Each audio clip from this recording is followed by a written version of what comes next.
The following video is 3 hours of Minecraft speedrun world record breakdowns. The order is randomized, with the titles and dates of videos labeled. Every original video is linked in the description, where you can find all the appropriate credits and references. I imagine you'll more likely be drifting off though, which is why I've leveled off the audio of these videos, so the exciting parts don't get too exciting. Leave a comment if you want other videos similar to this, and leave a like if this video helps you fall asleep. Without further ado, enjoy.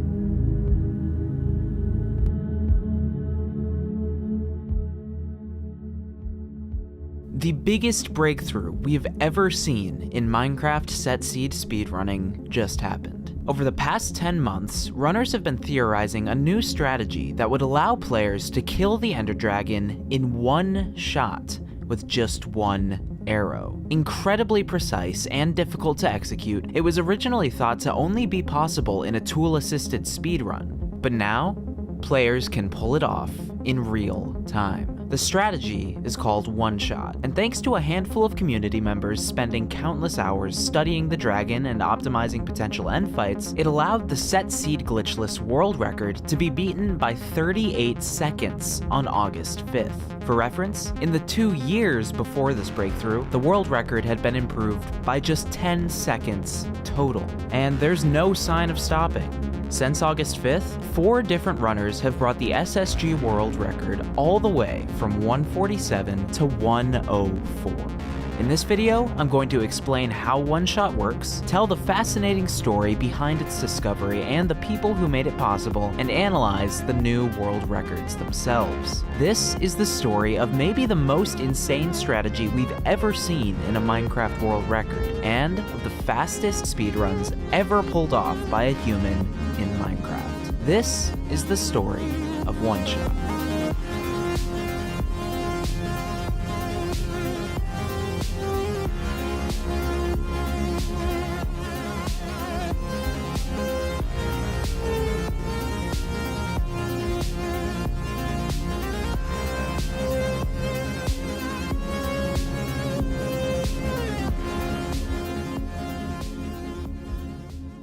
In the set seed glitchless category, there are 5 separate speedrun leaderboards, divided by versions of the game. They each have their own world record history, but when you combine them, you get the overall leaderboard of Minecraft set seed glitchless, or the leaderboard for the fastest completions of survival Minecraft that don't use cheats or glitches. As of the morning of August 5th, 2023, there had been plenty of world records in recent memory, including one set by Magnetic Maybe just the day before, but the times hadn't been getting significantly faster. After the 2-minute barrier was broken by Rayo on July 5th, 2021, 4 different runners set a combined 14 world records over the next 13 months, and the record only got 11 seconds faster. At 147.084, there was definitely going to be someone in the near future to get the first 146, but beyond that, it wasn't looking like any major developments were on the way. But that couldn't have been further from the truth, because the world of SSG was about to be turned upside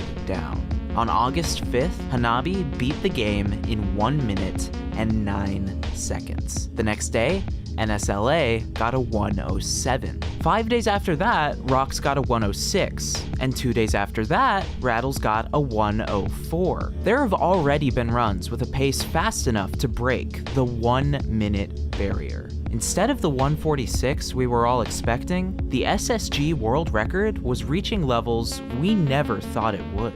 To understand how this was even possible, let's go back to September of 2022, where the long story of the discovery of Oneshot begins. On September 30th, a speedrunner called CrafterDark was experimenting with Ender Dragon softlocking, which is a glitch that works on some older versions where by entering the end, dying, and re-entering the end, the dragon can get stuck in one place. While messing around with this, on a whim, CrafterDark shot the dragon with a bow and arrow while standing right beneath it, and in one shot, a quarter of the dragon's health went away. The maximum possible damage from a non-critical bowshot is 6 health, and the Ender Dragon has 200 health. How was this possible? Well, firstly, Minecraft arrows have interesting physics behind them. The amount of damage they do is based purely on the velocity they have when they hit their target, and the velocity and damage capacity are both uncapped. So if something were to speed up an arrow after it's been shot, it could, in theory, deal far more damage than was ever intended by the designers. But the question was, why did that particular arrow speed up? Crafter Dark's first theory was that when the dragon was soft-locked, because it tries to repel projectiles, it would shoot the arrow away at a much higher velocity than it was initially fired at. But in the particular spot Crafter Dark shot the dragon, the arrow would experience that velocity gain, but still hit the dragon, dealing exponentially higher damage. This was a big discovery, and Crafter Dark immediately went to tell other members of the SSG community. If he could repeat his results, the dragon could be killed with just 20 to 30 arrows, maybe even less. He immediately got to work trying to replicate this, but when he did, he didn't take a quarter of the dragon's health. He took half. He continued messing around with this, trying to find a consistent way to pull it off, and an hour and a half later, for the first time ever, he killed the dragon in one shot. He did it again on a recording, and the strategy of one shot was officially born. Right away, the question was how this could be implemented into runs, and community members including Crafter Dark and Kaima started experimenting. The first realization they came to was that Crafter Dark's assumption about why the heightened damage happened was wrong. It wasn't because the dragon was soft-locked. No one really understood the true mechanics of the one-shot yet, but the realization that the dragon didn't have to be soft-locked was huge. Without the time loss of getting the dragon soft-locked, the one-shot could potentially be used to set a world record. On October 10th, Crafter Dark published a video showcasing a potential route that could be used to break the set seed glitchless peaceful world record by over 20 seconds using one-shot. The route is played on version 1.12, uses the same seed as the world record of the enter-end speedrun category, and is the first ancestor of the eventual one-shot world records we're seeing today.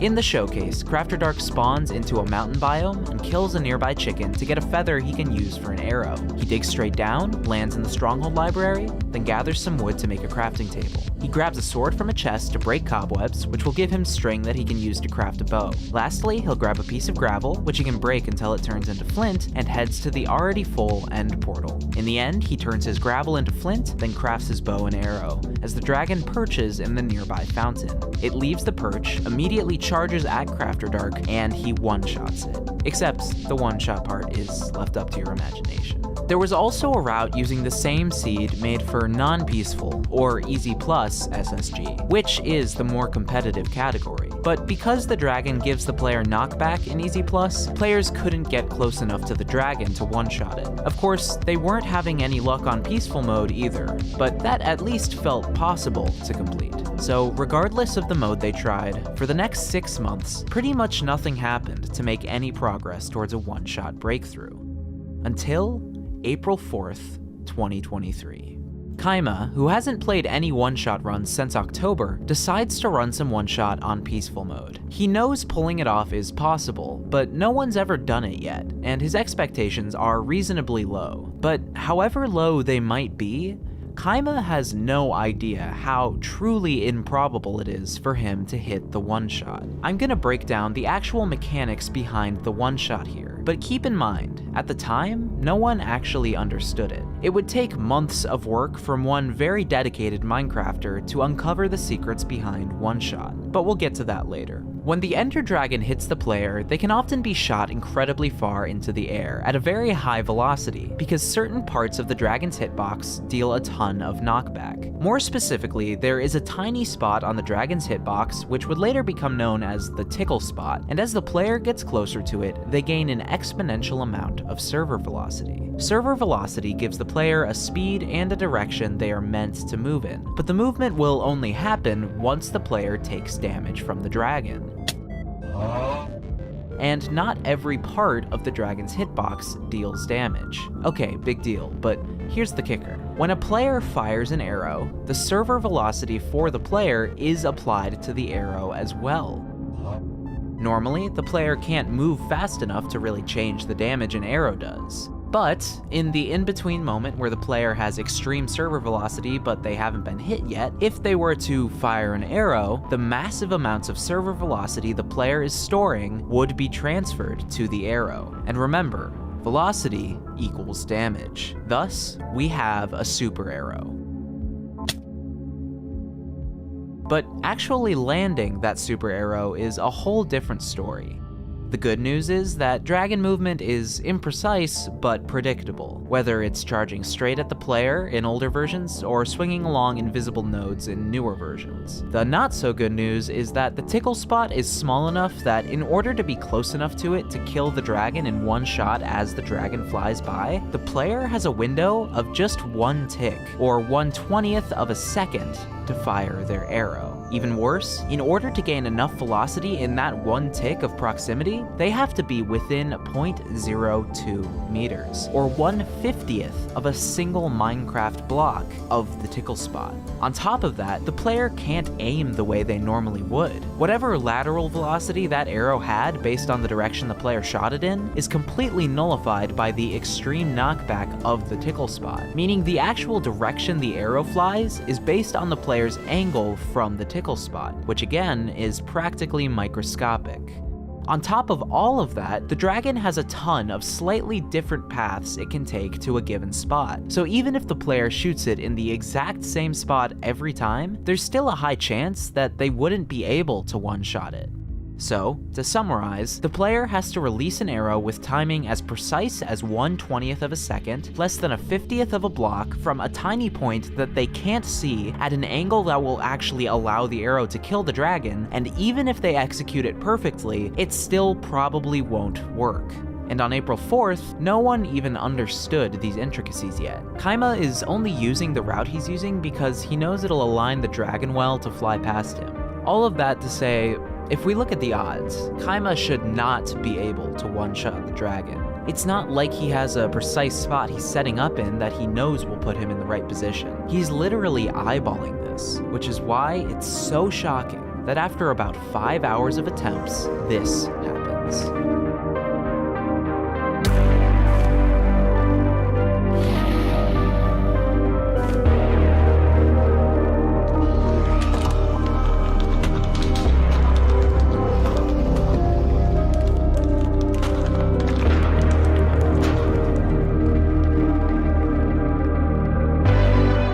First one-shot ever completed in a real run. Think Luke Skywalker using the Force to blindly hit a 2-meter hole and blow up the Death Star, except Kaima doesn't have the Force, as far as we know. No one else has ever hit a one-shot flying blind the way Kaima did, and it's very unlikely that anyone ever will. He beat the SSG Peaceful world record by 11 seconds with this run, getting a low 148 that was less than half a second slower than the Easy Plus SSG world record at the time. All of a sudden, it was extremely clear that one-shot had a potential we had never seen in SSG before, and Easy Plus SSG was always going to be the end goal. But in order to make an SSG world record possible, a lot had to be optimized. First of all, the non-peaceful version of Crafter Dark's route had a built-in time loss, as in order to avoid taking too much fall damage, you have to fall into this cobweb, losing about 5 seconds. And of course, there's the knockback issue that had kept players from taking much of a swing at Easy Plus one-shot in the first place. Without some sort of optimization, some way to make one-shot runs just consistent enough that it wouldn't be crazy to spend time grinding for a world record, it looked like the dream of a one-shot SSG world record might be forgotten.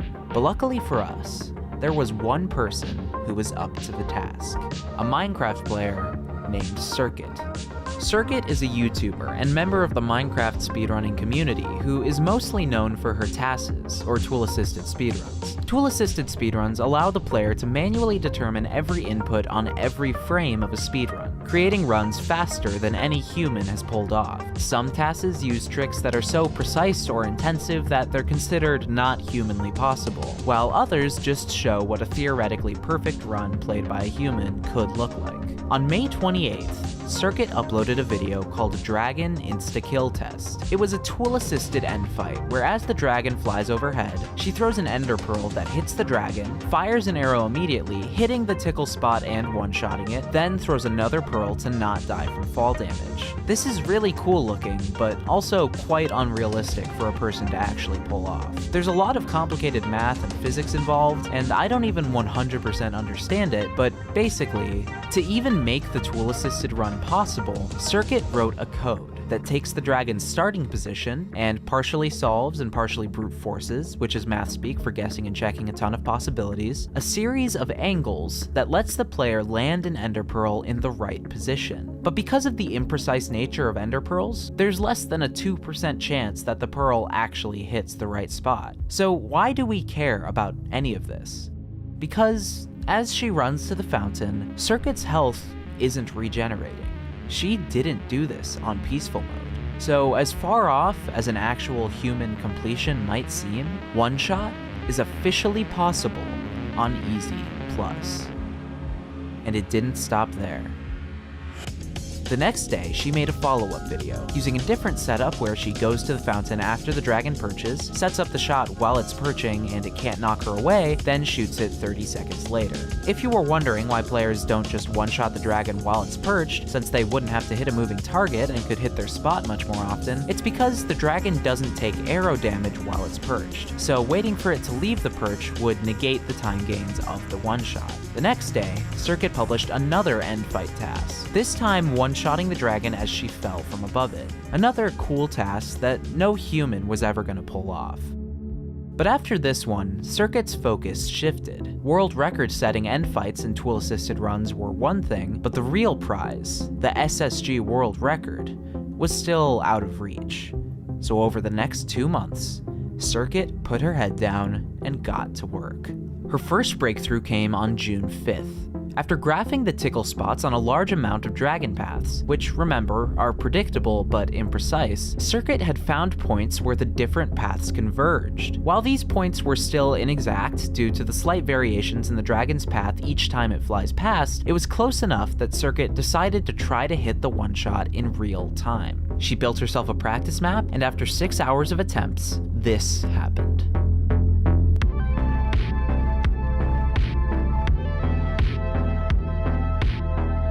For the first time ever, a human had one-shot the dragon in real time on Easy Plus. The setup wasn't very fast, not fast enough to compete with the fastest 0 cycles, which was the fastest method of killing the dragon in later versions before one-shot. But it was a huge step in the right direction. A few days later, she published a faster end fight using a different convergence point she had graphed. Using some sloppy math, she estimated that with perfect positioning and arrow execution, the player would one-shot the dragon 2.5% of the time using this setup. In the description of the video, she says, "The 2.5% number scares me because it borders on feasible.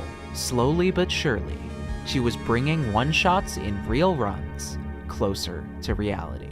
Quick detour, but can we just take a second here to appreciate again how insane Kaima's run is? Even with a perfect setup after analyzing the dragon's path and perfect arrow aim and timing, Circuit had a 1 in 40 chance to kill the dragon. Kaima did it with no research on the setup, no exact positioning, just standing in an area the dragon passes through and eyeballing it. That might be the unlikeliest thing I've ever seen someone pull off in a speedrun.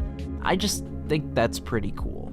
Circuit spent the next week or so studying dragon paths as they go into their death animation, where they spend an inexact amount of time flying around before finally going above the fountain and letting the game end. She used her findings from this to create another one-shot task, which was the new fastest tool-assisted end fight by 5 seconds. Circuit spent the next few weeks further investigating perch mechanics and dragon flight paths, and just generally messing around with one-shot and the end fight, including making a task where she kills the dragon less than 3 seconds after entering the end. It was Circuit who had originally broken down the actual mechanics of one-shot. Although, don't worry, I'm not going to explain all that again. It was Circuit who had made a one-shot in an Easy Plus run possible. But there was one thing she hadn't done yet. She still needed to figure out how exactly a one-shot SSG world record was gonna happen. Making a one-shot possible in a given Minecraft world's end dimension was one thing, but creating a route where the player could get to the end in the first place with a bow and arrow and then one-shot the dragon in less than 1 minute and 37 seconds was another thing entirely. I won't get into the math here, but seed finding, especially for something as optimized as the SSG world record, is incredibly time-consuming and difficult. There's just no way Circuit could not only make all these discoveries and break all these barriers on a technical level, then also go find the right seed for it. But there was something she hadn't tried yet.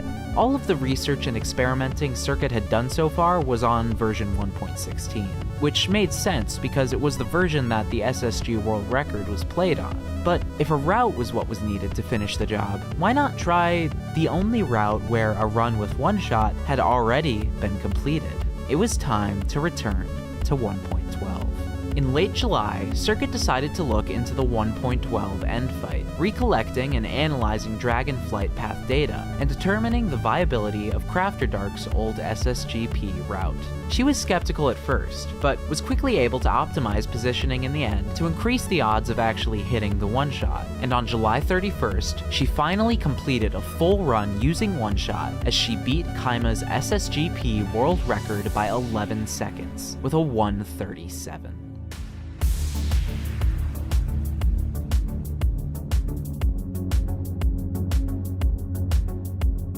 Not only was this a new SSGP record using one shot, it was 10 seconds faster than the overall SSG world record. We knew an easy plus one shot was possible. We knew a one-shot run could be faster than the Easy Plus SSG record, but no one was as far ahead of the pack on this tech as Circuit. So, the speedrunning world waited with bated breath to see what she would do next. Any day now, surely she would break the record, even by just a few seconds, and change SSG forever. And on August 3rd, the expected upload came. But it wasn't a new record. Instead, it was a showcase of a 1.12 SSG run with an exact setup that could be used for one shot, but the one shot itself came just short.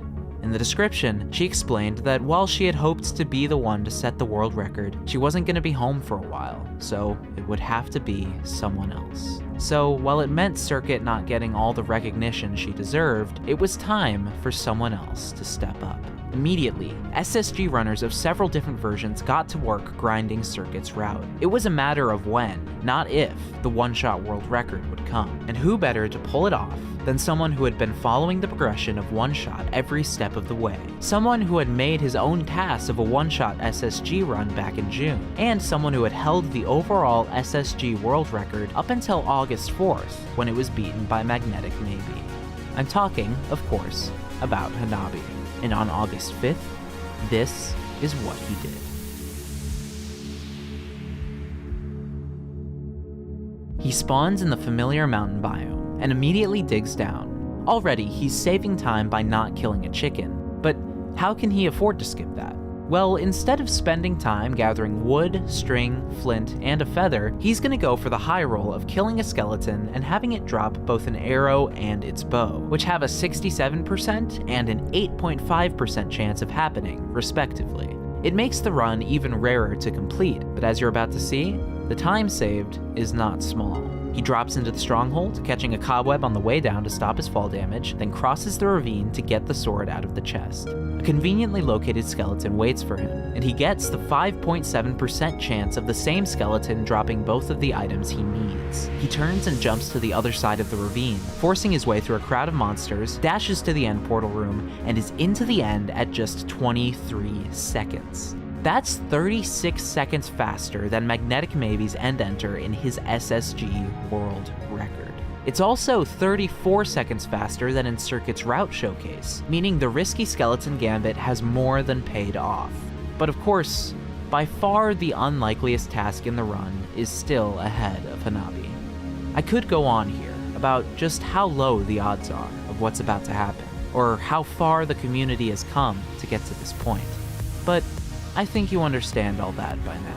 So instead, sit back and enjoy probably the coolest thing you'll ever see in a Minecraft speedrun. This is a moment in speedrunning history.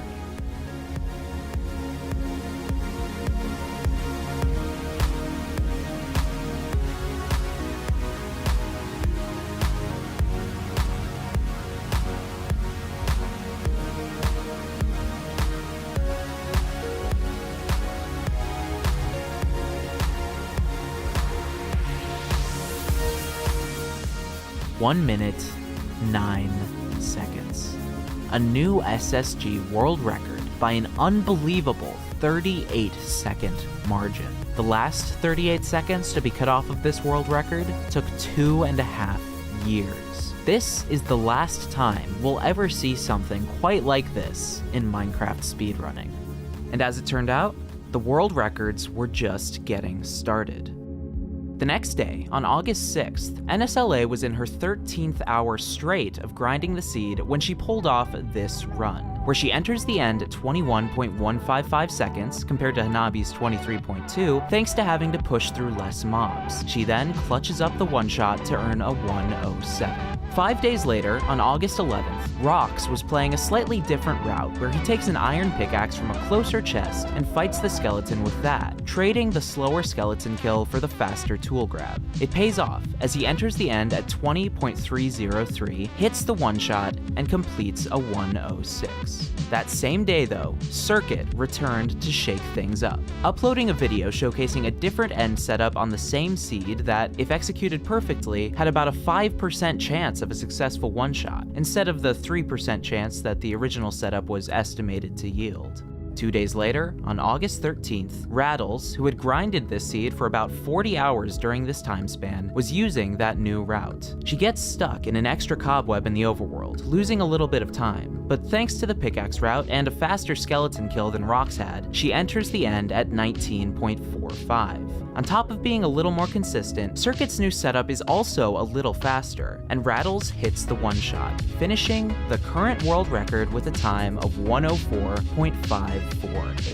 So finally, we're caught up to the current SSG world record. Will it stay that way? I mean, there's like an 80% chance that by the time I'm finishing this video, I'll be putting text on screen here to update you about the newest records. But ultimately, that's a very good thing, and I think we've covered all we can in this video.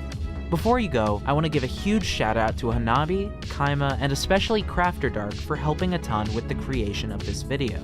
It wouldn't have been possible without them. I also want to give a huge shout out to Circuit for all the groundbreaking work she did to make the world record possible, as well as Hanabi, NSLA, Rox, and Rattles for actually pulling off the runs, and everyone else who contributed to the new one-shot world records. Finally, a huge thanks to you for making it to the end of this video and supporting the content. If you enjoyed, please hit the like button or share the video with a friend so more people can find it. Comment down below with whatever videos you want to see from us next, and of course, subscribe for more content like this. Again, thank you so much for being here, and as always, I'll see you in the next video.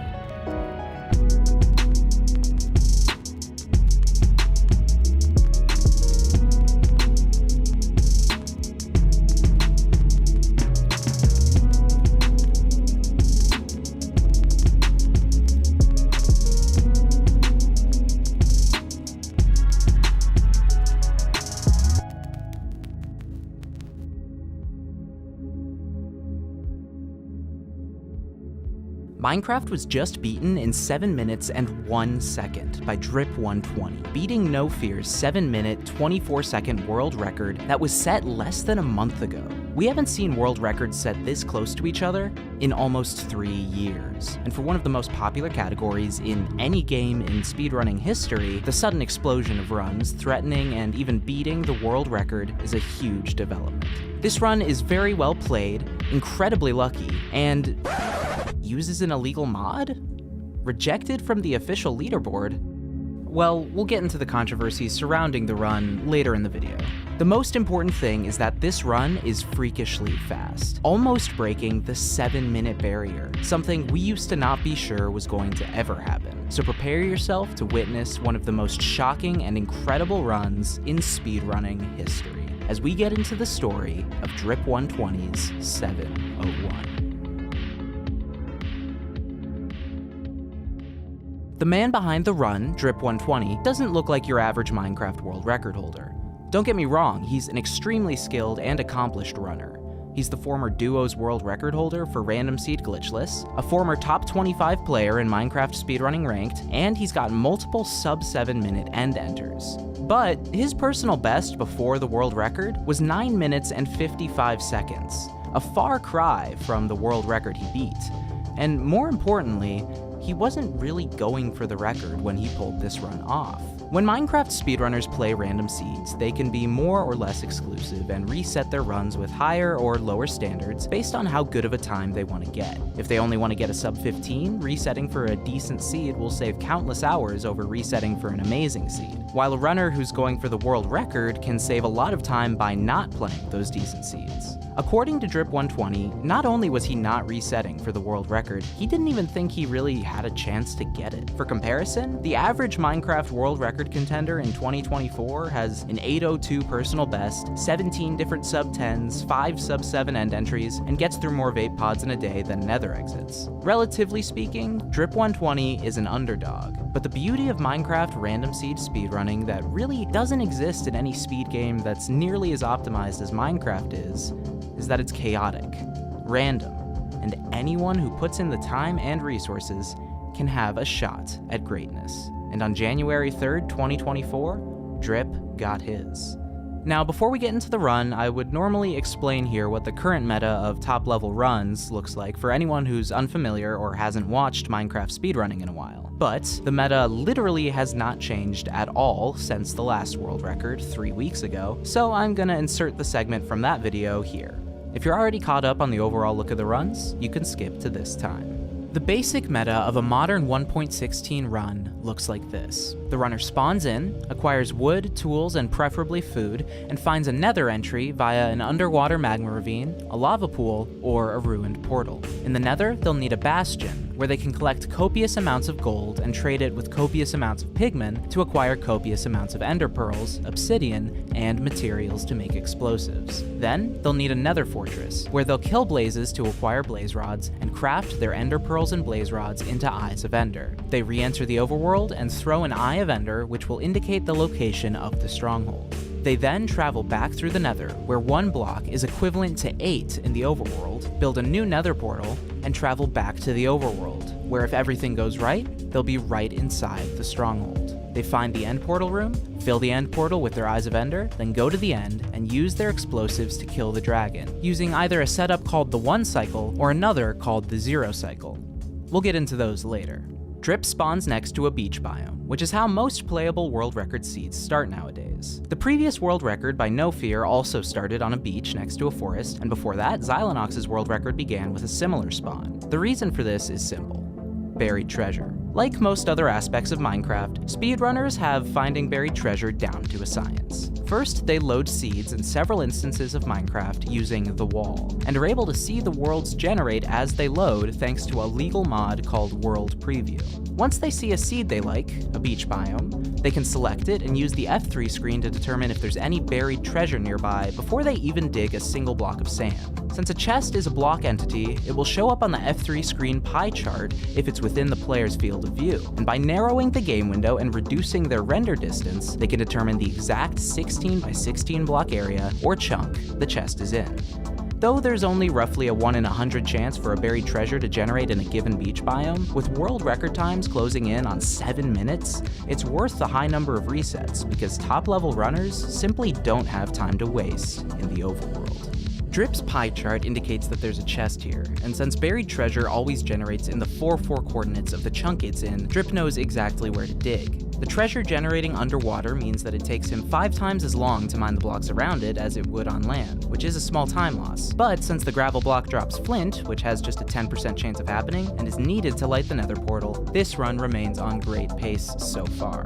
Drip gets fantastic loot from the chest, with 11 iron, 5 gold, and 4 diamonds being enough for some high-grade tools, some cooked fish for food, and some TNT saving him a good chunk of time when collecting wood. In No Fear's previous world record, the chest didn't contain any TNT. There's about a 37% chance of this happening, and so he had to not only collect wood by hand, but also shear leaves to use as building blocks, giving Drip valuable seconds of advantage. He saves the other TNT block to use in the nether fortress, which we'll get to later. Drip crafts a diamond shovel and pick, an iron axe, a bucket, a boat, and doors. The crafting isn't perfect. There's probably about a second lost just due to items not being dragged and clicked quite as precisely as they could be, but he's still on great pace, and because he already has all his building blocks, he's ready to start looking for a place to build the portal 45 seconds into the run, about 10 seconds faster than No Fear. The beach is next to a deep ocean, where magma ravines are common. One of these ravines is visible from shore, so Drip begins boating towards it. He'll look for magma blocks, which can have lava under them, and use his bucket and doors to help him build the portal. He has to settle for a 1x2 magma piece with lava only 1 block deep below the surface, which is a slower and more difficult portal to build than runners often get, but Drip's portal building is super fast and pretty much flawless, and he's into the Nether at about 1 minute and 18 seconds. He's now on a pace 21 seconds faster than No Fear's Nether entry, but 10 seconds slower than Xylonox's pace in his former world record, which just shows how much variety these runs can have even just a minute in.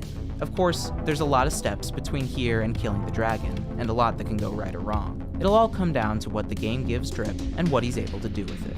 Entering the Nether, Drip spawns right next to a treasure bastion, and with some fast speed bridging, he's across a lava lake and into the bastion just a few seconds later. Treasure bastions are made up of 2 parts. There's the lower section to the left as he enters, and the upper section on the opposite side of the lava pools. Of the 2 sections, the upper one is optimal for piglin trading, because its gold distribution and layout are much more convenient than in the lower section, which is much larger and arranged around a giant pit of lava instead of a single, easily navigable route. Drip enters the upper section and mines gold blocks as he goes along a pre-planned route, aggravating piglins along the way and funneling them into a single area to trade with them. The gold blocks he finds in the walls all spawn in set points, but each block has a 70% chance of generating, and Drip gets just 6 out of 10 of these gold blocks. He digs down for an extra block that runners won't always go for to compensate. By the time he's done collecting and distributing the gold, Drip's piglins are almost done trading through it, which means he won't get to overlap trading time with looting the chests in the lower room. The trade returns are good though, as he gets all the pearls he needs, plus over a full stack of string, which he can use to make wool to craft into beds. Even better, he gets 11 of the 20 obsidian he wants from trades alone, which is really lucky. All that's left to do is head down to the chest rooms and hope for 9 more obsidian. But on the way down, he pauses as he spots something just as important: the Nether Fortress. From the chests, he gets exactly what he's looking for, and he's ready to pearl towards the Nether Fortress. He's out of the Bastion at 3 minutes and 9 seconds, which is almost a minute faster than No Fear's pace from his record, although it's actually slightly slower than Xylonox's pace was at this point in his run. Drip pearls halfway to the fortress, preemptively drinks a potion of fire resistance, then throws another pearl towards the side of the fortress, intending to block clutch as the pearl hits the wall. He slightly mistimes the sprint and jump of his pearl throw, though, and lands lower than he intended to, ending up in the lava. This loses several seconds, although it's not as bad as it would have been if he didn't have extra pearls to get back up the fortress with. It's also not as bad as if Drip hadn't drunk his fire resistance potion beforehand, which is just one example of the many tiny precautions speedrunners take paying off. He's into the fortress at 3:32, where he's immediately greeted by 4 blazes. With each blaze having a 50% chance of dropping a rod, going 0 for his first 3 is less than optimal, although the 4th blaze does give him his first rod. He runs to a nearby spawner, killing another stray blaze on the way and getting a rod, and then getting a 3rd rod from the blaze that's already waiting at the spawner. Now he can use the second piece of TNT from earlier to blow up the area around the blaze spawner, increasing the odds that more blazes will appear each time the spawner activates. In the process, 2 more blazes spawn, each of them dropping a rod, bringing Drip from 0 for 3 to a much nicer 5 for 8. Ideally, he still wants 1 more blaze rod, but with no blazes to fight for the moment, he can return to the overworld and use the Eyes of Ender he can already craft to locate the Stronghold. He uses a boat to quickly position himself on a precise part of the block, throws an Eye of Ender, then minimizes his field of view and sensitivity so he can perfectly align the right edge of his crosshair with the left edge of the eye's pupil. By copying his coordinates in the exact angle he's facing from this position, he can use a calculator created by the speedrunner Ninja Brain to get potential locations of the Stronghold and the odds that they are there. A lot of the time, 1 eye throw isn't enough to know for sure where the Stronghold is, in which case runners throw a second eye, losing some time and risking the 20% chance that the eye breaks. This time though, the calculator tells him with 100% certainty where his Stronghold is. And even better, it's only 800 blocks away, which in the Nether is only 100 blocks. If he gets optimal terrain when traveling those 100 blocks, he could be into the Stronghold historically quickly.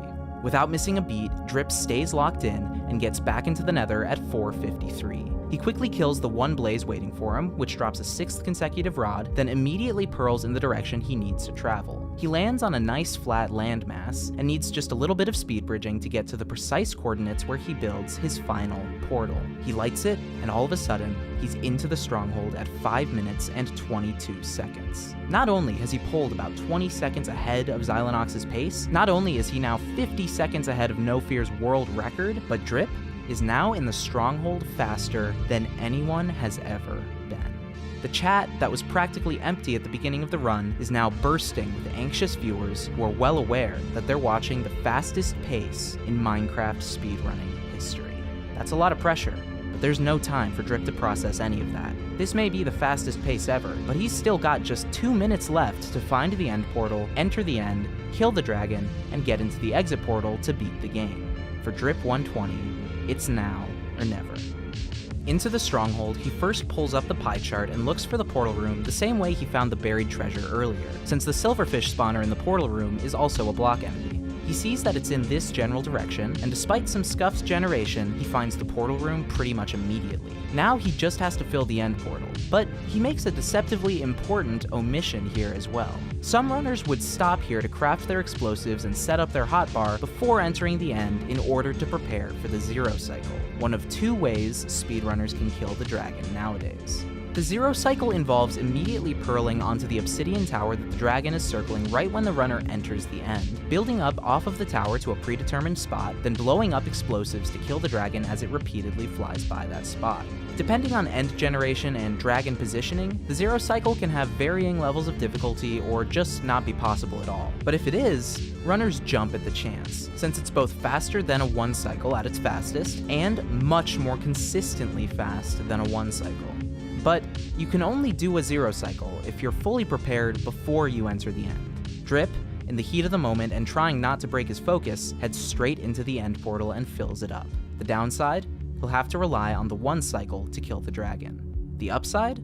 He just entered the end at 5 minutes and 44 seconds, the fastest anyone has ever done it. He's 30 seconds ahead of Xylonox, who had the previous fastest end enter in a completed run. He's 45 seconds ahead of No Fear, who did 0 cycle in his record and thus had a faster end split than Drip can expect to have. As the chat is making clear, this pace is ludicrously fast. But now, the only thing that matters is how fast the dragon perches. As Drip runs to the middle of the island to prepare, he knows his shot at history is down to chance at this point. But remember, the beauty of Minecraft RSG is that anyone who puts in the time and resources can have a shot, and Drip's certainly done that much. With millions of resets behind him, countless hours playing runs and practicing form and learning techniques, Drip has been preparing for this moment for a very long time.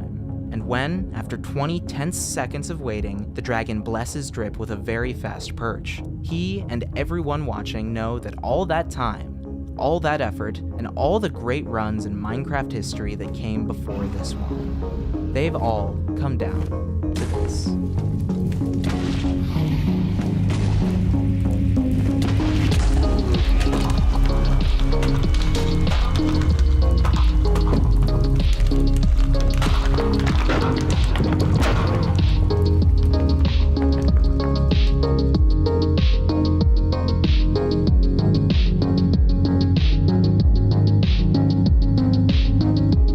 Seven minutes and 1 second. A new record by 23 seconds, and very nearly shattering the 7-minute barrier on only the 5th run to ever surpass the 8-minute mark. All world records are special because they're world records, but this one is truly one that we will never forget.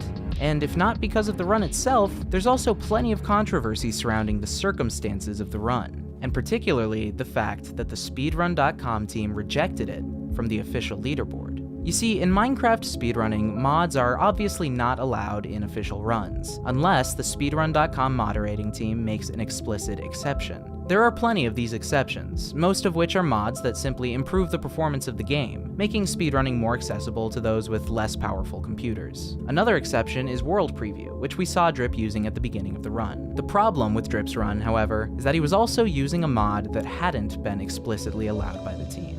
That might sound suspicious on the surface, but the mod was in fact totally harmless. It was a mod that works with World Preview to prevent occasional crashes that the mod can cause on lower performance computers. It doesn't affect anything else in the game. So, when the mod team stood by their rules and rejected Drip's run from the official leaderboard, people were understandably upset. This run obviously wasn't cheated. Who cares if he was using a mod to stop his game from crashing? And while the mods said as much in their statement, saying they rejected the run because several other world record runs have been unverifiable for the same reason, and to make it fair for all runners, we treat every run, including world records, with the same rule set, it still seemed ridiculous to many that such an incredible and important run should be left off the leaderboard despite being legitimate. A lot of discourse ensued from this, and there are ongoing conversations within the mod team about potentially revising this decision and allowing the run to be on the official leaderboard. What do you think the best solution is here? Let me know down in the comments. But regardless, the best thing to take away from this run is that Drip 120 played an incredible, unforgettable world record, as speedrunners are continuing to push Minecraft to its very limits. Huge shout out to Drip, both for the record and helping out with the creation of this video. Links to his channel and the other runners shown in this video are in the description. Finally, thanks so much to you for making it to the end of the video. And if you enjoyed, please show your support by leaving a like or a comment, sharing the video with someone who might like it, and subscribing if you haven't already. We may not actually be weekly, but we put out a lot of quality videos just like this one. Once again, thank you so much for watching, and I'll see you in the next video.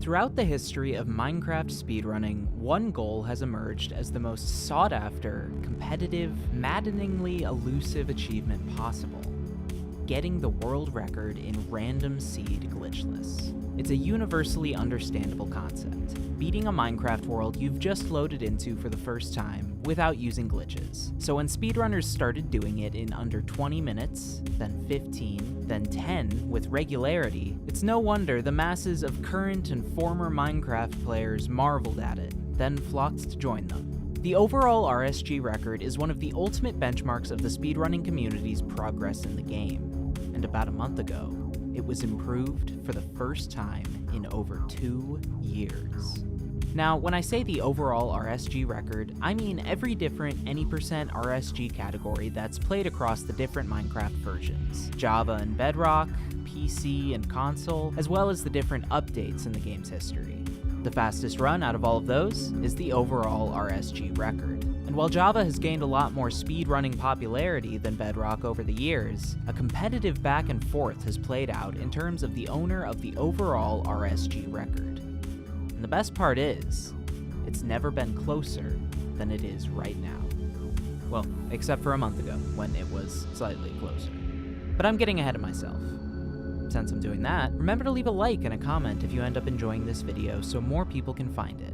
And listen as I break down the story of the new fastest speedrun in the history of Minecraft. This is the story of Kudis 639.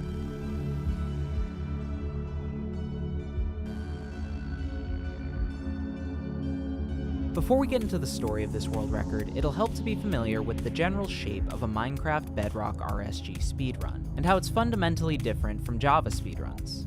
If you're an expert who already knows all that stuff, you can skip to this time. In Java speedruns, runners take a very linear path through the game. They go to the Nether to get ender pearls and blaze rods, then make Eyes of Ender, which they use to find the Stronghold, fill the end portal, and go to the end, where they kill the dragon and beat the game. But in Bedrock speedruns, runners start by gathering the same basic materials, then go straight to the Stronghold, find the end portal, travel to the Nether from there, get their Eyes of Ender, return to the Stronghold, go to the end, kill the dragon, and beat the game. Now, Strongholds generate deep underground, and the only way to find them is by throwing Eyes of Ender. So how do runners do this? Well, in Bedrock Edition, Strongholds are quite likely to generate directly underneath villages. Likely enough that it's worth it for runners to invest the time of only playing seeds where they spawn in a village, at coordinates far enough away from 0, 0 to potentially generate a stronghold, and then dig down under those villages, hoping to hit a stronghold. Now, the seeds that meet those standards are few and far between, meaning the time investment of going for the RSG world record, especially nowadays, is super high, just like on Java Edition. Which just goes to show how impressive Kudi's new world record is. It's also quite rare. Kudi is now just the third Bedrock player ever to hold the 1.16, which is the optimal version for RSG speedruns, RSG record, compared to 11 different Java runners who have done it. Despite that ratio, and despite the fact that the Bedrock record is only 11 seconds faster than the Java record, an extremely slim margin for this kind of speedrun, it's been over 2 years since the Java record was faster than Bedrock. To understand this odd dynamic, and to better appreciate the context behind Kudi's run, let's take a quick dive into the history of Bedrock RSG, and see just how we got to this point. Before the release of version 1.16, which has dominated Random Seed Glitchless ever since, the RSG record had always belonged to a Java player. But as you might know, the Nether update changed everything, for both Java and Bedrock. And the second half of 2020 saw the record quickly plummet, below 25 and then 20 minutes. In a time of unprecedented, totally unexpected world records, maybe the most shocking run of them all was pulled off by a player called Mouse on September 26, 2020, which was 5 years ago? Mouse's 13-minute, 4-second run was crazy for a lot of reasons, from the time cut of over 4 minutes on the previous record, the biggest the overall RSG record has ever seen, to the fact that it was played on a PlayStation instead of a desktop. But regardless, it was the first Bedrock speedrun to claim the overall RSG record, a claim it would hold for 5 months, until the cascade of new Java Edition records caught back up. Over the next 2 years, the RSG world record was lowered many times on both Java and Bedrock, with a Java runner, Brentilda, passing the 10-minute barrier in April of 2021, and a Bedrock runner, Kiwius Burb, doing it in December. The Bedrock record never threatened too seriously to surpass Java during those years, but that all changed on May 21st, 2023, when one of the craziest series of events in Minecraft speedrunning history began to unfold. We also have a whole video about this story that you can check out, but here's the TLDR. A runner called LOL869 shocked the world and destroyed the overall RSG record when he beat Minecraft Bedrock in 6 minutes and 46 seconds. The 2-minute cut to the Bedrock record and the 1-minute cut to the Java and overall record were extremely surprising, especially to the wider, more casual audience of viewers who had only seen the more popular Java speedruns. Just as surprising was what happened next.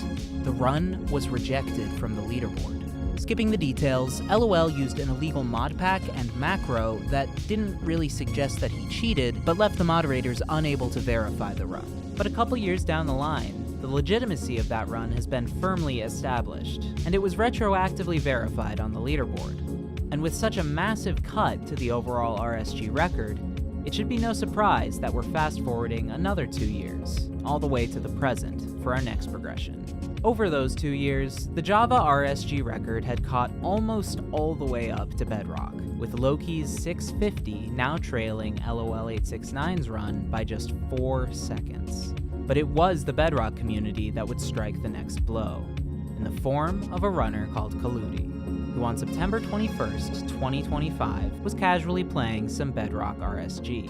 Someone glancing at Kudi's YouTube channel might not expect him to produce the next RSG world record. He spent multiple years racking up world records in all sorts of category extensions and subcategories. And while that takes considerable skill, his eagerness to play any and all categories of speedrun could lead one to see him as more of a Bo Jackson and less of a Shohei Ohtani.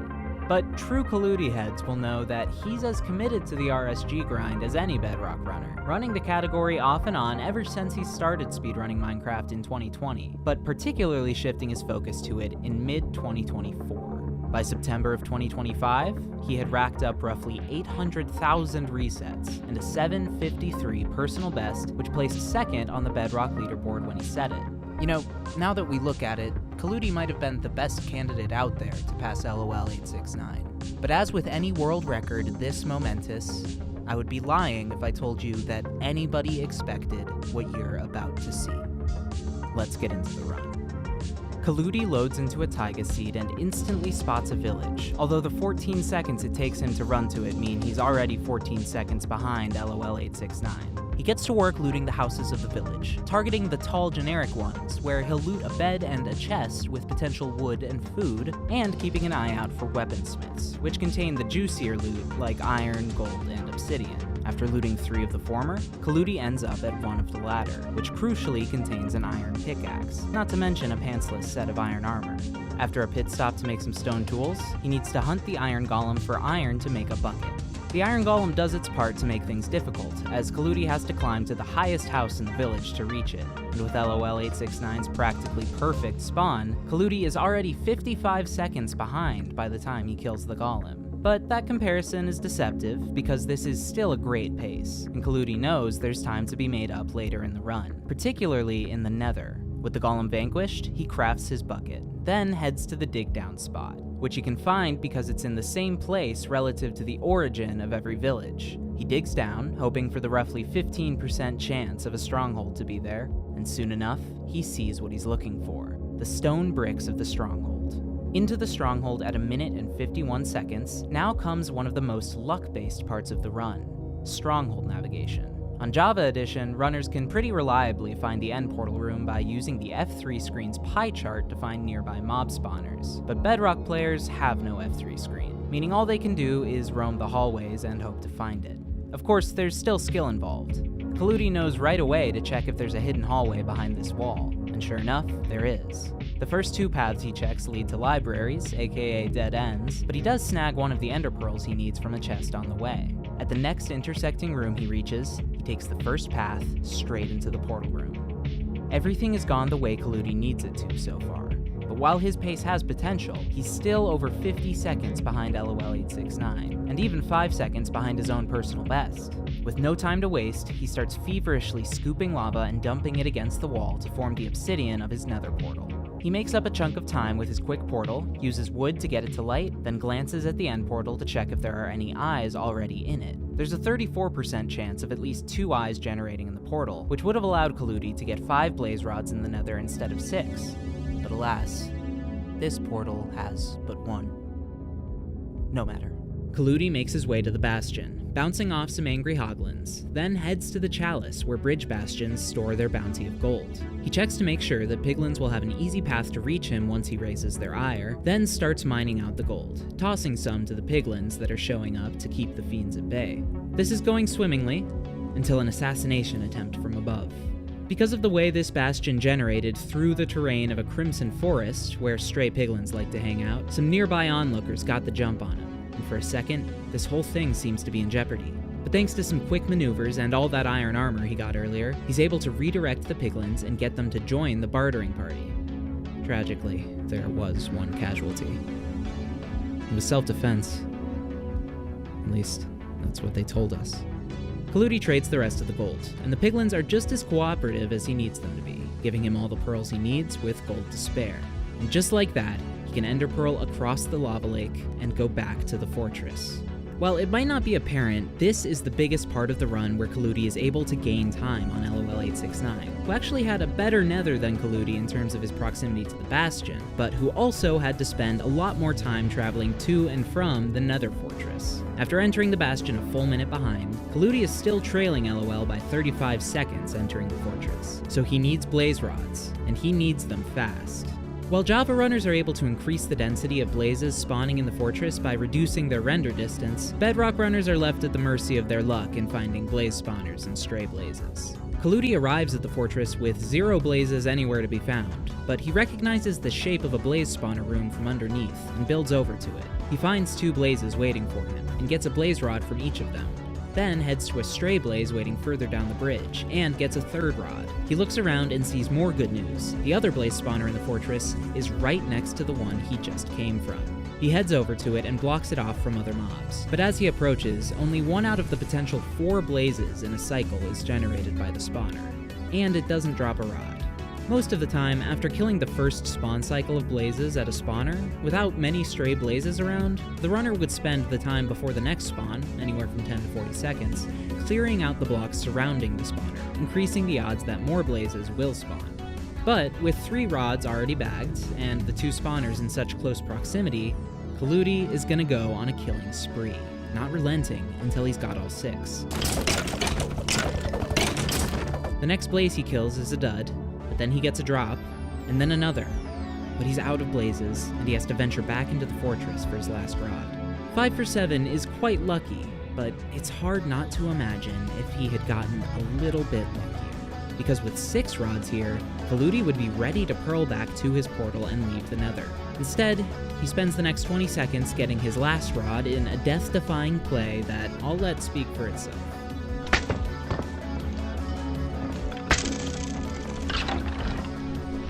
6 for 7 would have been nice, but 6 for 8 ain't bad, especially when you've just been reminded of your own mortality.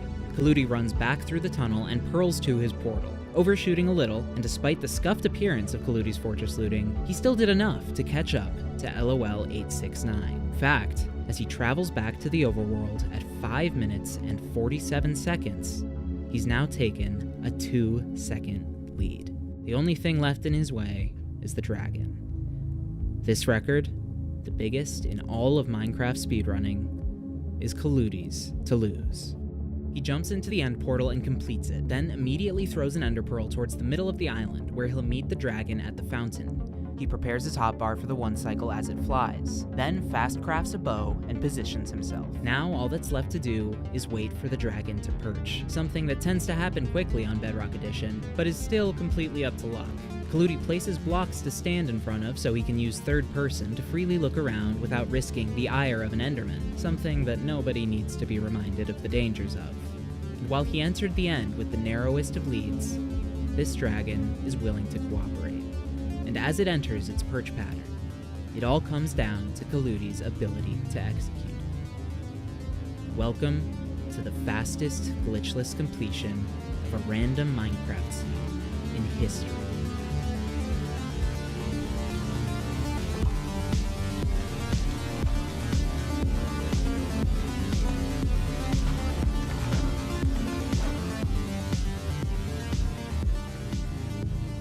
Six minutes, 39 seconds.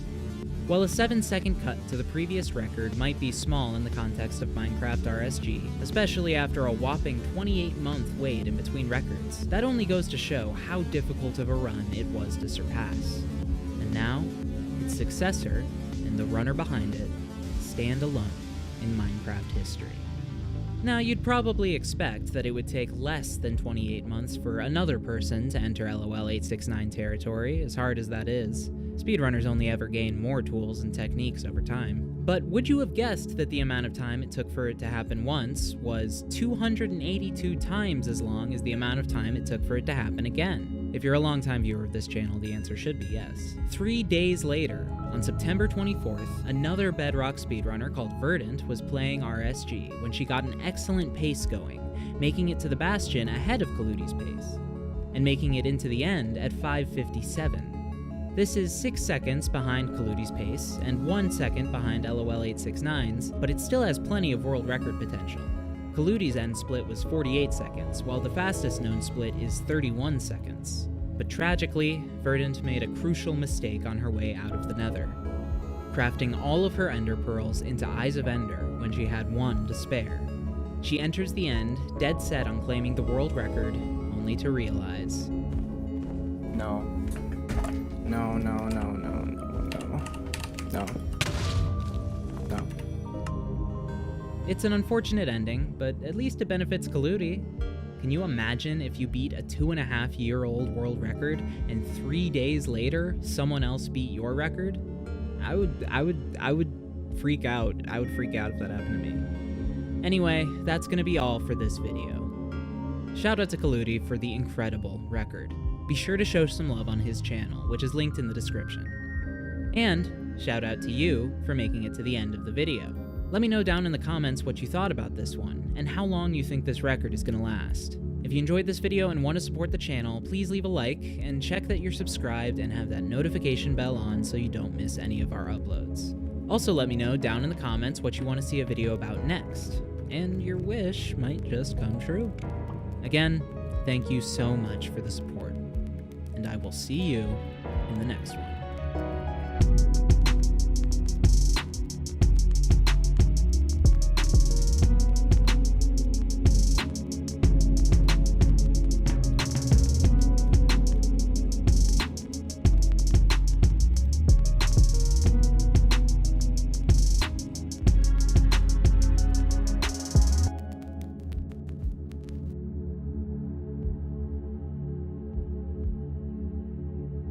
Minecraft has 110 advancements the player can earn, and they range wildly in difficulty, from consuming anything that can be consumed to killing 5 different mobs with 1 crossbow shot. But what if someone tried to beat Minecraft without getting any of those advancements? Well, they'd fail, because it's not possible, but it is possible to beat the game with just 2 advancements, the ones you get for entering the Nether and entering the End. And not only have players attempted and succeeded to do this, they've been speedrunning it. In Minecraft low percent speedruns, you have to go to ridiculous lengths to avoid getting achievements. Just for starters, this includes not eating at any point, never having a crafting table in your inventory, or cobblestone, or iron, and never killing any mobs. In this video, I'm going to tell the story of how these speedruns are possible, and how a runner named QCOM was even able to pull one off in under an hour. Please help us out by dropping a like if you end up enjoying the video, and remember to check if you're subscribed so you can stay up to date with all of our uploads. Now, let's get into the story of Minecraft's low percent speedruns.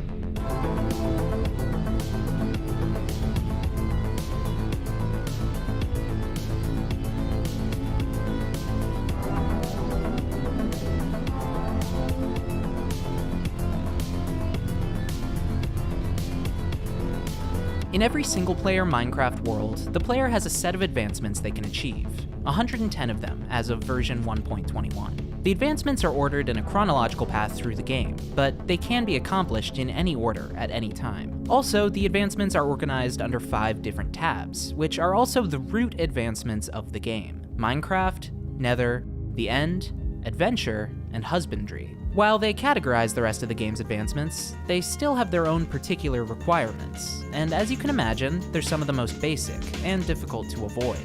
This complicates low percent, because when you complete an advancement under a tab that you haven't gotten the root advancement of yet, the tab will have to open to display the advancement you did get, automatically unlocking the root advancement. Because of this, low percent speedruns are organized into categories that count root advancements and ones that don't, with the no roots standard being just 2 advancements, and the roots record being just 4.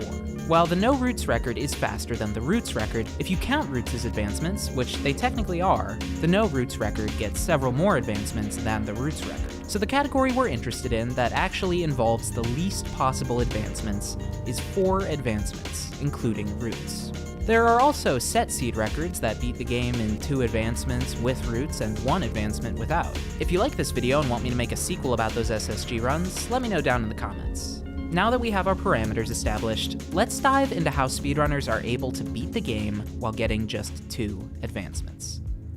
To start, there's the 2 advancements you can't avoid: entering the Nether and entering the End. You have to go to the End to kill the dragon and beat the game, and in the majority of, as well as the fastest, random seed glitchless metas, you have to go to the Nether in order to get the necessary materials, blaze rods and ender pearls, to go to the End. Of course, along the way, you're not allowed to enter a Nether fortress, the only place you can get blaze rods, distract an angry piglin with gold, the way players normally get ender pearls, have a blaze rod in your inventory, or enter a stronghold.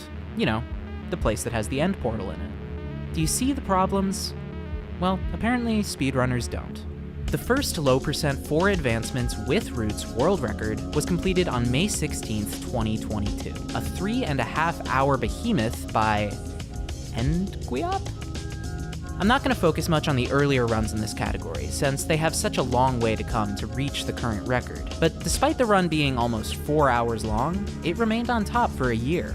In May of 2023, Bananamate posted a new submission to the leaderboard, a 2-hour, 35-minute run that blew Endguiop out of the water. The biggest difference maker is Bananamate's ability to efficiently transport items that he can't hold in his inventory, which there are a lot of, and how much more quickly he was able to get his ender pearls after getting blaze rods. This new record would stand for about 9 months, until on March 1st, 2024, Lunit broke the next hour barrier by a slim margin with a 1:55.36. Lunit went into this run intending to get ender pearls at a Bastion, which the previous 2 world records didn't do, but when he entered the Nether with a nearby fortress and a good biome for piglin spawns, he decided to roll with classic strats. It paid off, as he got to the Stronghold 30 minutes ahead of Bananamate, and managed to finish just ahead enough to complete the first sub-2-hour run.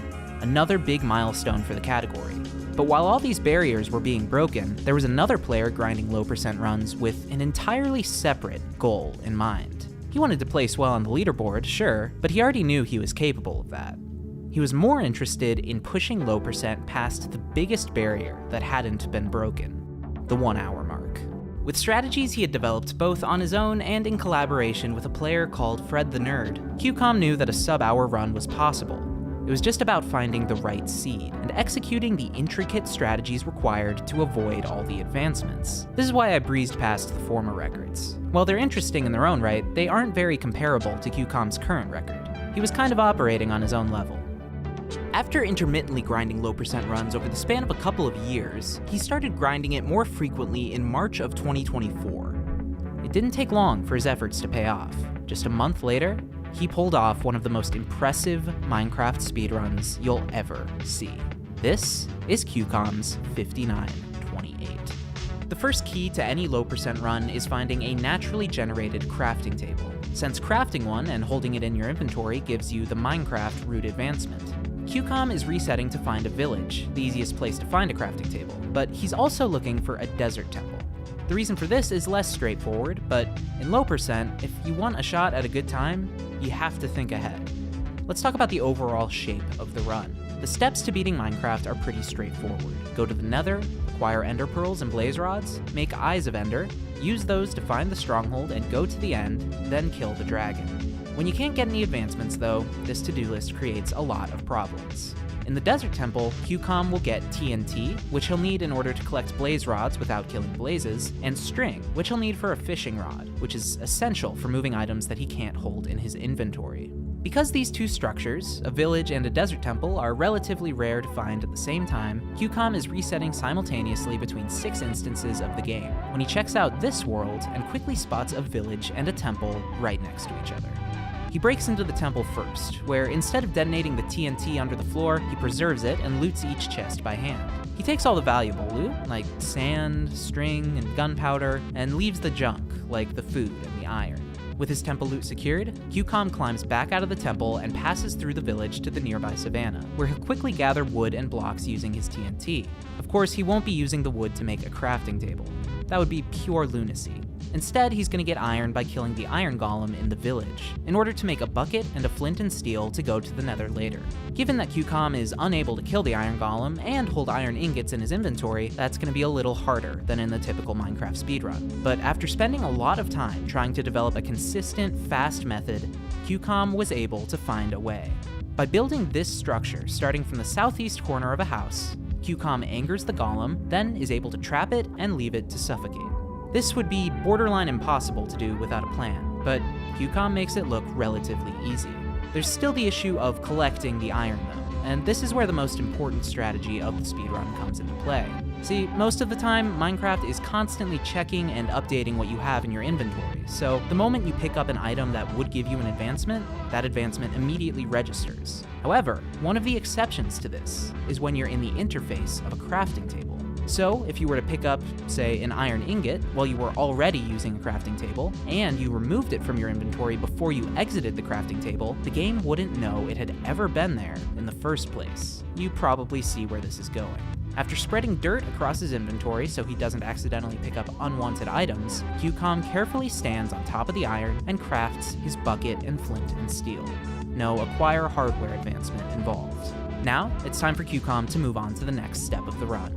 First, he kills himself to take the edge off, and also to reset his hunger since he can't eat food. Then he leaves the village and heads back the way he came, with his sights set on one of the most esteemed and iconic items in Minecraft's history, a diamond pickaxe. Now, going out of your way to get a diamond pickaxe is pretty much the antithesis of what a speedrunner does. QCOM has a pretty good excuse for this detour though. Like I mentioned, there are advancements for having both a stone and an iron pickaxe in your inventory, so QCOM's only pickaxe options are wood, gold, diamond, and technically netherite. Wood pickaxes are very slow. Golden pickaxes are very fast, but they can only mine 32 blocks before breaking, and maintaining a supply of golden pickaxes throughout an hour-plus run would be a nightmare. So, a diamond pickaxe is actually QCOM's most economical, and really his only viable option for a low percent speedrun, but he needs to get his diamonds fast. For this, he'll turn to a technique that, unlike most of the speedrunning strats in this run, QCOM didn't create. Matthew Bolan is a Minecraft player and speedrun enthusiast who has created some of the most important strategies in Minecraft speedrunning history. But maybe his most famous discovery wasn't really relevant to main category speedrunners. Bolan diamonds. I won't get into the details of it, but Bolan found a way to find spots where diamond ore is likely to generate based on clay patches on the surface of the world. If you're interested in the technical details, I'll link Bolan's original video in the description. QCOM finds a patch of clay that matches what he's looking for and digs straight down, hoping that the roughly 50-50 chance that he'll hit diamonds pays off. This is one of the most frustrating parts of the run because of how often the player has to reset at this point, but this time, QCOM's luck comes through, and he's rewarded with a vein of 5 diamonds. There is one thing that makes this situation a whole lot trickier, though. Of course, there's an advancement for holding a diamond. To avoid this, QCOM first blows up the diamonds, then creates a water elevator where he dug down, and the diamonds go shooting to the surface. From here, he'll use a fishing rod to drag the diamonds all the way back to the crafting table in the village. Well, it's less like dragging and more like hurling. By getting far away from the diamonds before using his fishing pole, QCOM is able to throw the diamonds much further, and more quickly, than you normally would. A couple of throws later, and QCOM's back in the village. And a couple of clicks later, he's got a diamond pickaxe and a shovel. And now that he's properly equipped, it's finally time for QCOM to go to the Nether. He does this the same way any speedrunner would, by finding a lava pool, but with one key limitation. Having a lava bucket is, of course, an advancement. Obsidian is formed by running water hitting a lava source block, so speedrunners usually build portals by placing lava against a water flow, picking up and placing lava source blocks in the process. Because QCOM can hold water but not lava, his portal ends up looking a little different. Even after he finds a lava pool, it takes QCOM over a minute to find a spot deep enough to build his portal. But he nails the setup, which he created, and he finally makes it into the Nether at 12 minutes and 10 seconds. And there it is, the first advancement. Technically 2 because of the Nether root advancement of the run. Feels wrong, doesn't it? While he's definitely going to have a unique approach to acquiring his blaze rods and ender pearls, QCOM is still looking for the same things as every other speedrunner in the Nether: a bastion and a fortress. There are 4 kinds of bastion variants, and each one has a distinct route that has been created to loot the bastion without technically entering it, although treasure bastions take so much time under these parameters that they're basically an instant reset. Of course, none of this matters if QCOM doesn't find a bastion near his Nether spawn, which he does, a stables variant, just about 100 blocks away from his Nether portal. QCOM is quickly able to identify the bastion as such, and knows exactly where to dig to find gold blocks, which he'll trade for pearls. He then skirts around the outside of the bastion to another spot where gold blocks generate, uses TNT to quickly gather them, then leaves the bastion with 8 gold blocks at 16:45. In traditional modern speedruns, Minecraft players will trade their gold with piglins at the bastion, where there's a higher concentration of them, to speed up the time it takes them to get their ender pearls. In this run though, QCOM will settle for classic strats, where he finds a few stray piglins in the wild and trades his gold with them. QCOM is on an excellent pace as he waits for the piglins to trade through his gold, and he gets to work on locating another fortress. He does this using a strategy called Pyrrhay. On the F3 screen's pie chart, if you navigate to the Block Entities tab, you can see a breakdown of the types of blocks that are within your render distance. One unique kind of block are mob spawners, which in the Nether usually coincide with fortresses. By adjusting his render distance one chunk at a time, QCOM can see how far away the nearest fortress is, and then by moving between chunks, he can see what direction it's in.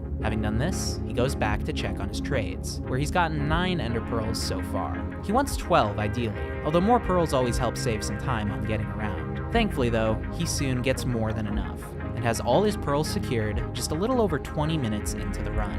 Now, it's time for him to find his Nether fortress, although there is the issue of him being out of hunger and unable to run. After a pit stop by the overworld to death reset, including a sweet little hay bale clutch, QCOM sets up a pearl hang before he heads for the fortress. This is a strategy where runners throw an ender pearl, then before it lands, unload the chunk it's going to land in. Then, when they're ready, they increase their render distance, and instantly teleport when the pearl lands. This should save QCOM some time by allowing him to teleport all the way back to his Nether portal once he has all his blaze rods, instead of trekking back from the fortress. He sets out for the Nether fortress, and all is going according to plan when suddenly,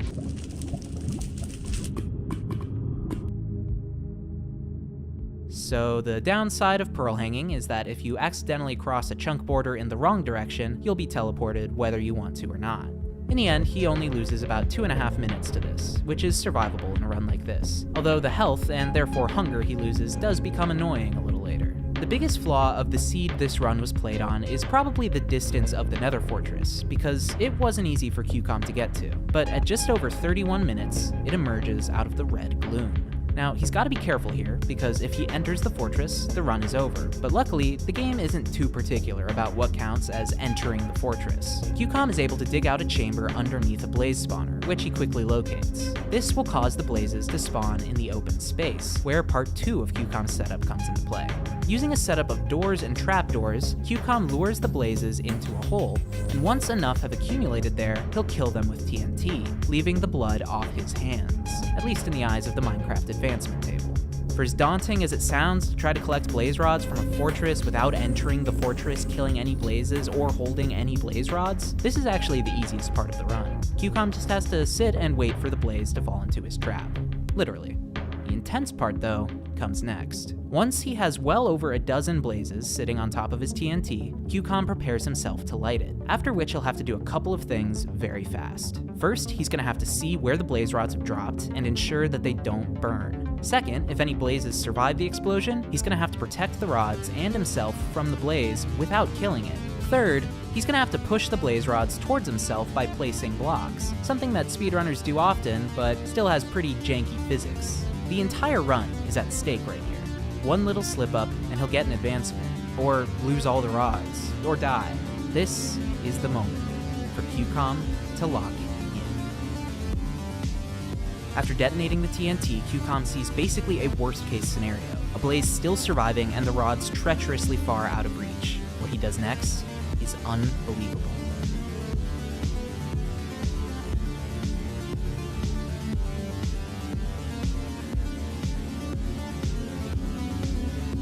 Oh boy, blaze rods secure. Now, QCOM can breathe a sigh of relief and simply increase his render distance, causing his pearl, which he rehung after triggering the first one too soon, to land and take him back to...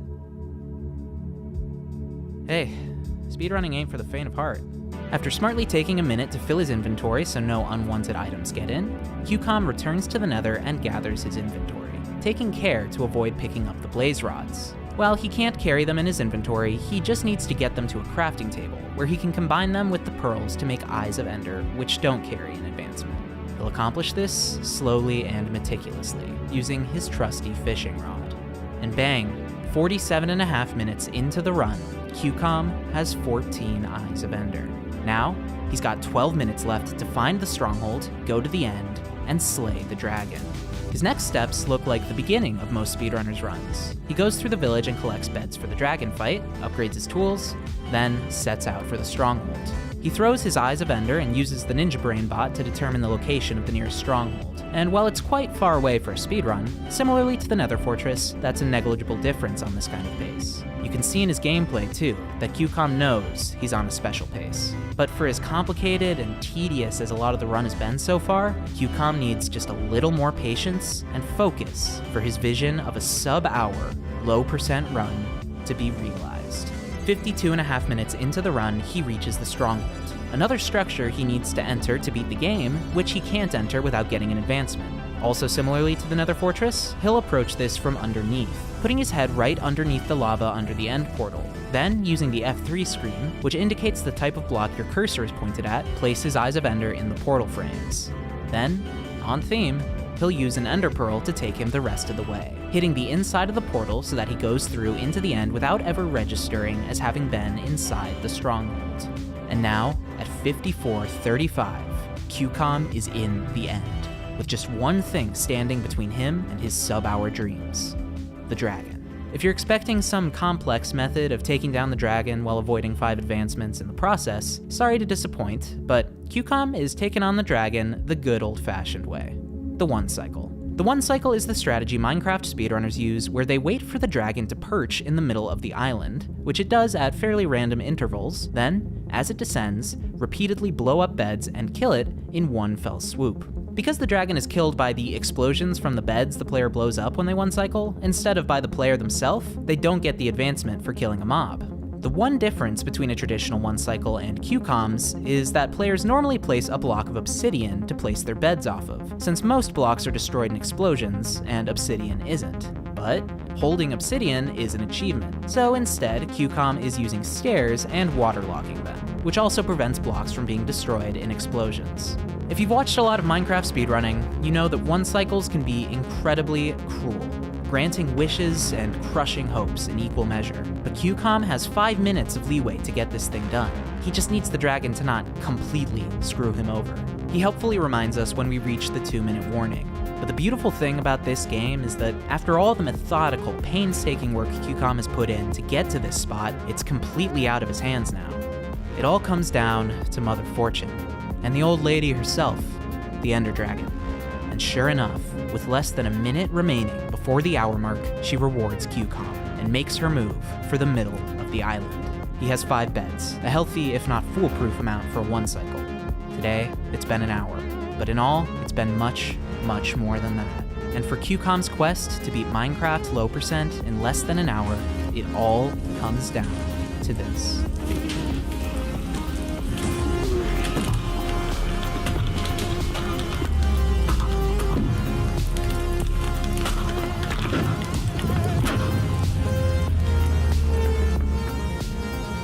59 minutes, 28 seconds. It's over. The impossible has been done. A truly impressive world record, and one that would be surprising to see beat anytime soon. I mean, it's easy to see how it could be improved upon, but is anyone really gonna put themselves through what QCOM did to get there? Regardless of what the future of the category holds, a huge congrats to QCOM for this run. His channel is linked in the description. Thanks so much for making it to the end of the video, and please do us a favor by dropping a like and a comment to help us get back on track after being gone for so long. And if you happen to be checking us out and you're not subscribed, we've got a ton of videos like this one, so click that sub button. Let me know in the comments what videos you want to see from us soon, what we've missed while the channel's been down. Again, thanks so much for watching. I really, really appreciate you. And as always, I'll see you in the next video.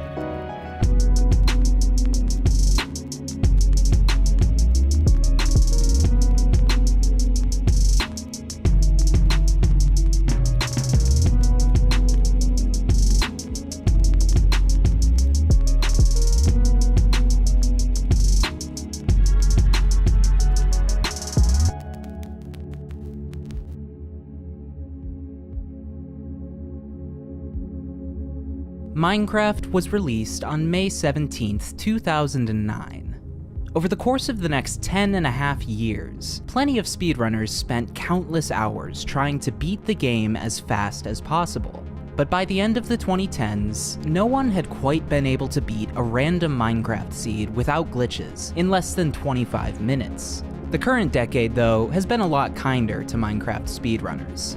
And in 2020, a rapid series of developments started to take place that led to Minecraft speedruns becoming exponentially more competitive, more popular, and most importantly, faster than anything we had seen before.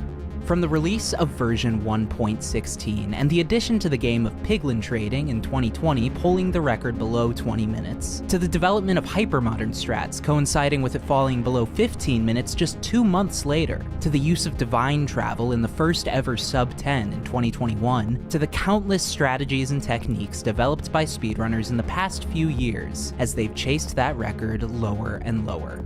As they've done that, it's naturally only gotten harder to beat the record. And while the massive amount of variation between each random Minecraft seed makes a theoretically perfect run very hard to define, we've reached a point where the current world record is a whole lot closer to that perfection than it is to any world record that's more than 2 years old. That brings us to the present, where Drip 120's world record of 7 minutes and 1 second had sat atop the leaderboard, tantalizingly close to what might be the final minute barrier in Minecraft RSG. That's not a prediction, don't quote me. Ever since he set it on January 4th, 2024, a year and a half ago. And while it might seem daunting to try to beat the biggest and most competitive record in arguably the biggest speed game of all time, one thing to know about speedrunners is that they live for the challenge. This is the story of one of those speedrunners, and how he not only confronted that challenge, but conquered it. and pulled off a time that the entire community had spent the last 5 years working towards. This is the story of Loki's 650.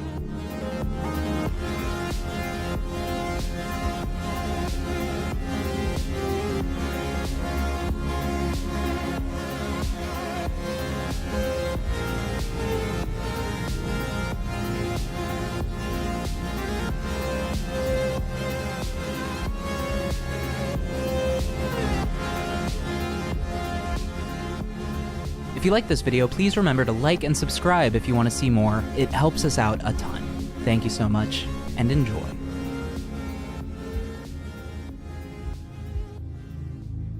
Anytime a speedrunning world record stands for a year and a half in a category that has loads of players actively attempting to beat it every day, the natural question is why? What made Drip 120's 701 so difficult to beat? To understand this, we need to understand the current Minecraft RSG meta, and how it came to its current form. If you're caught up on the shape of the modern Minecraft speedrun, feel free to skip to this time. Random seed Minecraft speedruns are centered around getting ender pearls and blaze rods, the materials needed to craft Eyes of Ender, which both lead the player to the Stronghold and allow them to fill the end portal inside. The end portal has 12 frames that need to be filled with Eyes of Ender to activate the portal, and each frame has a 1 in 10 chance of generating with an eye already in it. Because of this, speedrunners aim to get 12 Eyes of Ender, which takes 6 blaze rods and 12 pearls. But to save time, they'll sometimes go to the Stronghold with less and hope that the portal is partially filled. Once they've done that, it's just a matter of entering the end and slaying the Ender Dragon. Blaze rods can only be acquired one way, by going to a Nether fortress and killing blazes. Ender pearls can be gotten a few ways, but the fastest is by trading gold ingots to piglins. And by far the fastest way to get a large amount of ender pearls is by trading a bunch of gold to a bunch of piglins in a bastion. On top of getting pearls and rods, there are a few other key materials runners need in order to get to the end quickly, and once they're there, kill the dragon. Strongholds generate, at minimum, 1,280 blocks away from the origin, or 00 coordinates of the world, which players generally spawn in the vicinity of. It takes a long time to cover that distance, but luckily, this can be overcome by traveling through the Nether, where each block is equivalent to 8 blocks in the overworld. This means that in today's meta, after they've already entered the Nether, runners need to get 20 obsidian to build 2 more Nether portals. The first, to return to the overworld once they have their Eyes of Ender, so they don't have to travel back to the portal they entered the Nether through, and the second to travel directly into the Stronghold once they know where it's located. The other thing runners need before reaching the end is explosives, which are necessary to kill the dragon quickly, whether they use the traditional 1 cycle or the more dependable and much more difficult 0 cycle. I'll explain these in more detail later in the video. These explosives can either be beds or respawn anchors, and the runner needs at least 4 if they 1 cycle, and at least 5 or 6 if they 0 cycle. And the great news for speedrunners is that bastions are an ideal place to get not just their pearls, but their obsidian and explosives as well. They typically get the majority of their obsidian from chests, but also depend on piglins to trade it for gold. And the same is true of string, which can be crafted into wool to make beds, and glowstone and crying obsidian, which can be crafted into respawn anchors. Of course, to do any of this, they need tools and food, and to get to the Nether in the first place. In the modern meta, 99% of runs do this by spawning on a coast with a buried treasure, then finding a magma ravine in the ocean, where the underground lava will turn into obsidian when hit with running water. That's more or less the series of events you'll see in any modern competitive speedrun in this category, and if you hadn't noticed, this meta is dependent on an incredible amount of random variables aligning in just the right way to even make a world record time possible. And that's before you allow for any modicum of human error from the player. This should give you some sense of how no one has managed to touch Drip 120's record in the year and a half since it was set, but it certainly hasn't been for lack of trying. In fact, just a week before the new world record was set, another run occurred that was arguably just as significant to the progression of Minecraft speedrunning.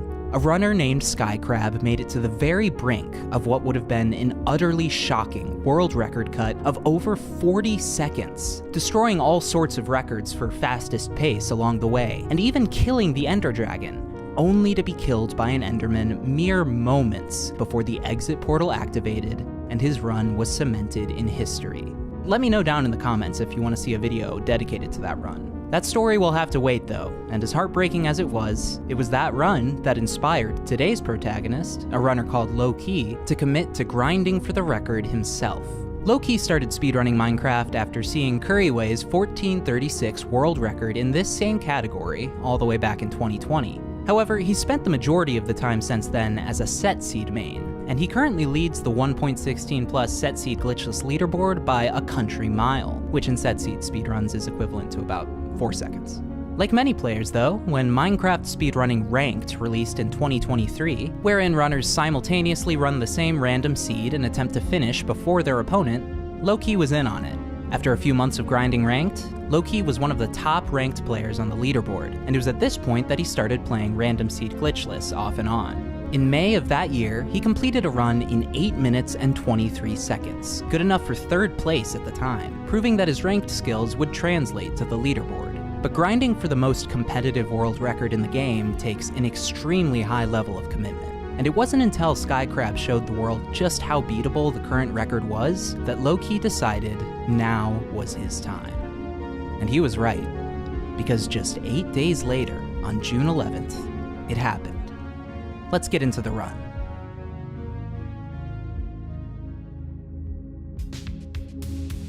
Loki flips through Minecraft seeds using a macro called seed queue, checking every seed where he spawns on a beach for buried treasure. He does this using the pie chart on the F3 screen, which is a strategy called mapless buried treasure. This chart shows him the different kinds of entities that are within his render distance, with the orange slice representing block entities. These are any block that includes extra data, such as a chest with its contents, or a mob spawner with the kind of mob it's spawning. Because block entities rarely occur naturally outside of structures, when the orange slice spikes in size, he knows there's treasure nearby. In this world, he narrows his display and repeatedly refreshes the pie chart while looking around, which helps him find the direction the buried treasure is in. It quickly becomes clear what chunk he's looking for, and because buried treasure always generates at the 9-9 subcoordinates within a chunk, Loki knows exactly which block to dig down on. This all sounds pretty involved, but Loki's had a lot of practice, and he grabs his treasure just 12 seconds into the run. He gets all the iron he needs and plenty of food, but unfortunately he doesn't get any TNT, which has a 37% chance of happening. Because of this, he loses a few seconds to Drip 120's record, where Drip was able to use his TNT to gather wood and a lot of dirt — runners always want to have plenty of expendable blocks to build with — more quickly. Luckily, the abundance of iron means Loki only has to punch through 2 logs before making an axe to get the rest of his wood, and shears to quickly gather blocks, in addition to the usual necessities: a bucket, pickaxe, and flint and steel. Because Drip took longer to find the buried treasure in his run, Loki is able to leave his island and start looking for a magma ravine 2 seconds earlier than Drip. Unfortunately, the lead quickly disappears, as Loki has to spend 30 seconds boating around before reaching a suitable magma ravine, compared to Drip's run, where the ravine was only 10 seconds from the coast. Loki stops on his way down to mine gravel and gets the 1 in 10 flint drop on his 4th try. He continues down and executes a very fast portal build to keep himself 20 seconds behind the world record, making it to the Nether at 1 minute and 39 seconds. For this run to viably remain within potential world record pace, Loki needs a bastion and a fortress to both be relatively close by and easy to get to. He mostly gets what he needs, with a bastion immediately coming into view, although he does need to do some bridging to get there. He makes quick work of it, and reaches the top of the bastion at 2 minutes, trailing Drip 120, who spawned a bit closer to his bastion, by 30 seconds now. Of the 4 different kinds of bastion, this is a bridge variant, which can often be the least ideal for speedrunning. This is because the gold blocks the runner needs are collected in one pile at the end of the bridge the bastion is named for, and the chests the runner relies on for obsidian and explosives are spread across the ramparts on the other end of the bastion, making it relatively slower to route. On top of this, each of those 2 ramparts has a 50% chance of having 1 chest and a 50% chance of having 3 chests. So if a runner gets 2 single chest ramparts, they'll have a much lower chance of getting everything they need. Luckily for Loki, this bastion has 2 triple chest ramparts, and he goes to work looting them. He enters through the top of one of these ramparts, keeping himself out of the reach of angry piglins until he can put on the gold armor that's commonly found in these chests. He gets 10 of the 20 obsidian he needs from the first triple chest, putting him in a good position to not have to wait too long for piglins to trade, as long as he doesn't get unlucky with the other triple chest. Notably, he also grabs a crossbow, but we'll get to that a little later. Before he gets to the second rampart, he heads downstairs to mine the pile of gold blocks on the end of the bridge. Having done this, instead of heading directly to the rampart, he first builds a path so that piglins from all over the Bastion will be able to get to him when he aggroes them. He digs a hole, then triggers the piglins by breaking a gold block, and they come rushing in from all directions and obediently jump in the hole, where Loki chucks his gold for the piglins to barter with. While they do that, he loots the second triple chest, getting 5 more obsidian, then does some crafting, so he doesn't have to waste any time doing it later. He collects the items the piglins have traded so far, and finds the last 5 obsidian he needs, as well as plenty of ender pearls. He's a little light on explosives, with only enough string for 4 beds, so while he waits for more string trades, he saves a couple more seconds by doing a pearl hang. To do this, he throws an ender pearl towards the fortress, then, before it lands, turns his render distance all the way down, so the pearl is no longer loaded in. He returns to the piglins, gets the string he's looking for, and turns his render distance back up, causing the pearl to land and getting him into the fortress at 4 minutes and 1 second. Remarkably, despite having a different Bastion type, he has the exact same Bastion split as Drip120's record, so Loki is still trailing that pace by about 30 seconds. That doesn't give him good odds to pull off a record here. 30 seconds is a ton of time to make up this late into the run, and while it's still a fantastic pace that's very much worth playing out, Loki is gonna need a lot to go right for this run to end the way he wants. He's got no time to worry about that though. In the fortress, he cranks his render distance back down, which increases the amount of mobs that are able to spawn nearby. Blazes drop a blaze rod when killed 50% of the time, and Loki gets off to a good start, with each of the first 2 blazes he kills dropping rods. The luck can't stop there if he's gonna make up those 30 seconds though. With no more stray blazes nearby, he needs to find a blaze spawner, and he uses the pie chart again here to find the direction of nearby mob spawners. He finds one quickly, but at this point, even with 2 rods already banked, any shot he has at the record is dwindling. Drip120 entered the end at 5:44 in his run, meaning Loki needs to get 4 more blaze rods, go to the overworld, triangulate the Stronghold, return to the Nether, build his second portal to get into the Stronghold, and find the end portal, all in the next 80 seconds. It's a nearly impossible task. But what happens next single-handedly keeps the dream alive. Each cycle from a blaze spawner can spawn between 1 and 4 blazes, and as Loki approaches, 4 blazes spawn, and miraculously, each of those blazes drops a rod, meaning Loki essentially won all 6 coin flips he needed to make it out of the fortress on pace. Combined with the 1 in 4 chance of getting 4 blazes from the spawner, those are 1 in 256 odds. But who's counting? Certainly not Loki, who's immediately building a nether portal and returning to the overworld to find his stronghold. As he throws an Eye of Ender, he's now less than 15 seconds behind Drip120, who had more luck finding blazes, but had to kill 11 before getting his 6th rod. Loki's Eye of Ender goes straight into the mountain, causing him to have to reposition and throw a second eye to triangulate, which is never ideal, since Eyes of Ender have a 1 in 5 chance of breaking every time they're thrown. Thankfully, neither of his eyes break, and what's more, the calculator speedrunners use to quickly locate strongholds with precision gives him a stronghold location with 100% certainty. With no time to lose, Loki grabs his Eyes of Ender and jumps back into his portal, then immediately ender pearls in the direction of the nether coordinates that correspond to the stronghold's location in the overworld.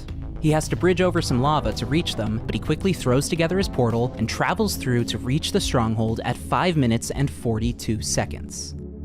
Before we go any further, let's assess the situation Loki is in. If this is truly a world record run, then he has exactly 78 seconds left to find the end portal, go to the end, kill the dragon, and jump through the exit portal to finish the game. That's not a lot of time. He made up some ground on Drip's record with his quick nether fortress, but he's still 19 seconds behind Drip's pace at this moment. Most daunting of all, Drip120 entered the end in his run at 5:44, meaning Loki will be entering the end still behind Drip's pace. Even if Loki finds and reaches the portal room extremely quickly, which has a good chance of not even being possible due to the high amount of variation in stronghold generation, he'll need to have a faster end fight than Drip120. But how will he do that? Well, the modern end fight has 2 different strategies the runner can use, the 1 cycle and the 0 cycle. In a 1 cycle, the runner waits for the dragon to perch on top of the fountain in the middle of the island, which it does at essentially random intervals, then detonates beds as the dragon descends, dealing enough close-range damage to blow through all of the dragon's health without its healing crystals saving it. The 1 cycle is very easy to execute. but it's also extremely dependent on luck. An instant perch could mean an end split of slightly over 1 minute, which is what happened in Drip 120's record. But more often, the dragon takes its time before perching, and there's no limit on how long it could take. With the level of optimization 1.16 RSG is reached, anything less than perfect luck in a 1 cycle is almost a guaranteed run killer. At least, if you want a shot at the record. The good news is, runners also have the option to do a 0 cycle, where immediately upon entering the end, they note the starting position of the dragon and the randomly generated heights of the obsidian towers. Based on these variables, they immediately have to build to a predetermined position that the dragon will fly past several times before entering the wider ranging, more random flight paths it normally follows. This position can be in many different spots that the runner memorizes and learns to identify based on the end generation and dragon spawn, but the dragon's behavior in the first minute or so after it spawns is always the same. The window of time the runner has to get to that position is extremely small, and on top of that, the dragon is slightly further from the explosions than in a 1 cycle, leaving essentially 0 room for any kind of error when executing a 0 cycle. The upside, though, is massive. Not only are 0 cycles consistent in their speed in a way 1 cycles could never be, they're even a bit faster than the fastest of 1 cycles. But even with that potential time save, it's hard to look at Loki's pace and see this run ending in a world record. Fortunately, he has one more trick up his sleeve. See, the 0 cycle is faster than the 1 cycle because the runner begins it immediately after entering the end, but the actual process of killing the dragon once the runner is in position is slower than in a 1 cycle, both because the runner has to wait longer in between detonating each explosive, and because each explosive typically deals less damage. But runners are able to reduce this time significantly using a piece of tech called crossbow 0 cycle. When a mob takes damage, there's a 0.5 second invincibility window afterwards, which is why runners don't just rapidly detonate multiple beds when the dragon passes by, and instead wait for each individual pass. But if the mob is dealt damage a second time within that invincibility window, the game will count whichever of the attacks dealt more damage, but it won't reset the invincibility window. So, by dealing the dragon a small amount of damage with a crossbow shot, then detonating a bed within that window, the runner can then detonate a second bed immediately after the window is ended, and both beds will deal full damage. Skipping the time of just 1 bed might not sound that significant, but it can save upwards of 5 seconds on a 0 cycle, and with how tight the end of this run is going to have to be, every second counts. Even with the potential to save time in the end, the odds are stacked heavily against Loki in this moment. But, as one of the all-time great speedrunners once said, never tell me the odds. Loki enters the Stronghold, pulling the pie chart back out to once again look for mob spawners, which generate inside the portal room. He picks a direction, goes through a few doors, and with literally no time left to spare, he sees the portal room. He places blocks beneath himself so he can sprint jump and hit his head on the ceiling, maximizing his running speed, dodges the silverfish, and jumps into the portal. He fills it up, and now he's in the end at 5:56.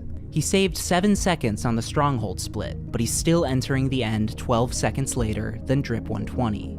But there's no time to worry about the world record. If it's gonna happen, Loki needs to remain 100% locked in. Without a millisecond of hesitation, he chucks an ender pearl towards the end island, narrowly avoiding a drop in terrain which would have almost certainly killed his shot at the record.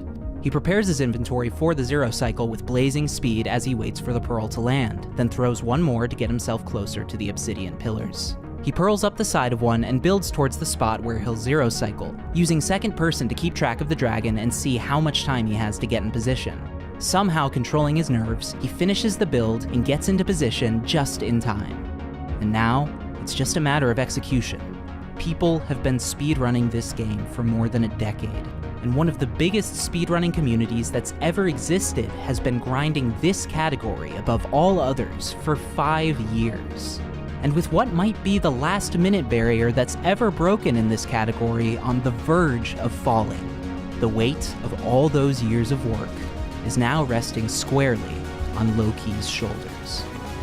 Welcome to a moment in speedrunning history.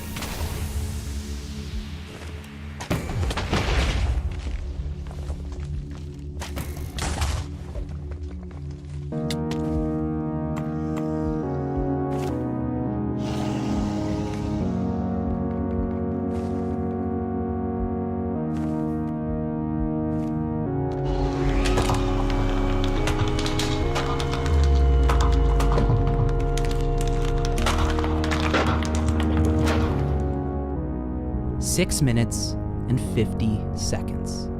An 11-second time cut on an 18-month-old record. And just by looking at the times, you would never know how close it really was. Congratulations to Loki on the well-deserved record, and a huge shout out to him for helping in the creation of this video. Be sure to go leave some love on his channel, which is linked in the description. If you want to learn more about the intricacies that made Loki's gameplay in this run so elite, another speedrunner called Silver made a great video diving into more specifics. That's linked in the description as well. Finally, thanks to you for making it to the end of this video.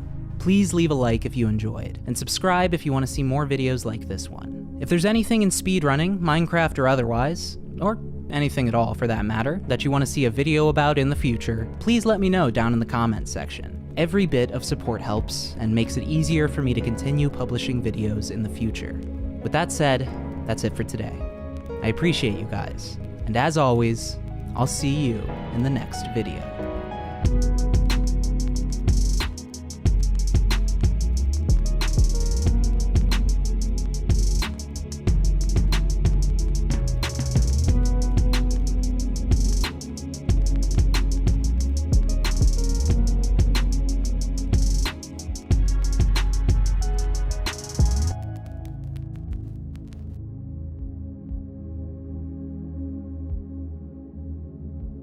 On January 1st, 2024, for the first time, Minecraft was beaten on a random seed in under 5 minutes.